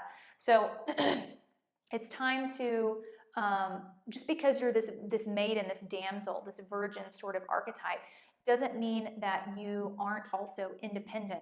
If anything, the energy of the virgin, of the damsel, of the maiden, this is the feminine archetype that hasn't been married, right? She's not married yet. She's a virgin. She doesn't have kids. She's not actually codependent on anyone. She's in a stage of life where she really truly is independent on her own. She's young, yes. Her mind is open. She's ready to learn and live. But she is independent. She's not reliant on another person's energy yet. She hasn't gotten married yet. And so I feel like Spirit's wanting to remind you of that there's this difference in being, you can be a virgin, you can be a damsel, you can be the maiden, and you can still be smart about how you live life, and you can still step into your sense of independence. Okay, and with the first quarter moon, your commitment is being tested, as well as the pay attention to the red flags. I do feel with all these cards actually in this second row, Spirit seems to be speaking to you about a situation in which they don't want to watch you make the same mistake again. Okay, there's a path that you're walking. I feel like there's some things you're trying to heal and cleanse away, but you're still on this very narrow path, and Spirit can kind of see 2 steps ahead, and it's kind of saying, hey, you know, tap into that intelligence, tap into that independence, tap into that commitment that's within you. Look at the red flags. You can do this. You can make it. You can do it on your own too. Okay? So don't let yourself down. Don't let yourself down. Okay? You do not need anyone to come and save you from this. You only need yourself. You are almost there. You can do it. Keep your eyes open. Be discerning. Be smart. Okay? You can do this. All right, let's look at the tarot. We have 7 of Cups, 3 of Pentacles, and the World. This is a Saturn card. This is about achievement, success, reward. This is about this commitment that's being tested, okay? You are meant to receive the rewards of following through on this commitment, of doing what you know you need to do. You are meant to do that. There's this dream stage you've been in about things, and I think a lot of it has to do with, there's part of you that really doesn't believe in yourself. There's part of you within this maiden, this damsel that thinks, oh, I'm so incapable. Oh, I don't know anything. Oh, I'm not strong enough. I'm too weak. I'm too this. I'm too that. You'll dream about where you want to get. You'll dream about what you want to do, but something within makes you feel like, no, I couldn't really do it. But yes, yes, you can. Not only that, but you were meant to be a shower to others, a shower of the way to others, just like this Chiron asteroid. You know, this man here in this card, he's teaching these other two how they're going to build this monastery, where they're going to put what. He's the one with the expertise. That's where you're meant to be. So this path you're traveling right now that feels a bit scary, a bit dangerous, a bit treacherous, and whatever this phase is that you're going through, you can do it. You are meant to do this. Move out of this dream state and step it into reality. Believe in yourself. Don't wait for someone else to come and help you with it, for someone else to come and save you with it. You have the tools to take the steps, to make the phone calls, to set out a plan, to send out the application, to start packing, like whatever it is that this reading is talking about, that your divine feminine is calling for you to do. You can be pure, you can be innocent, you can be gentle, and at the same time, you can also be smart, you can also be independent, okay? You can also be wise. You can also do great things with this energy. You guys are healers. That's what the Chiron asteroid's all about. You are healers. But you've got to heal yourself first. No one else is going to heal you. That's what the message of Chiron is all about. No one else can heal you but you. And then, once you've healed yourself, you go out and you heal the world. You guys are my light worker group, aren't you? Comment below, okay? I love you guys. Thank you so much for coming to this reading. I look forward to seeing you all in next week's reading, and the week after that, and the week after that, and the week after that. But I'll let you go here. I hope you guys have a fantastic day. Love you.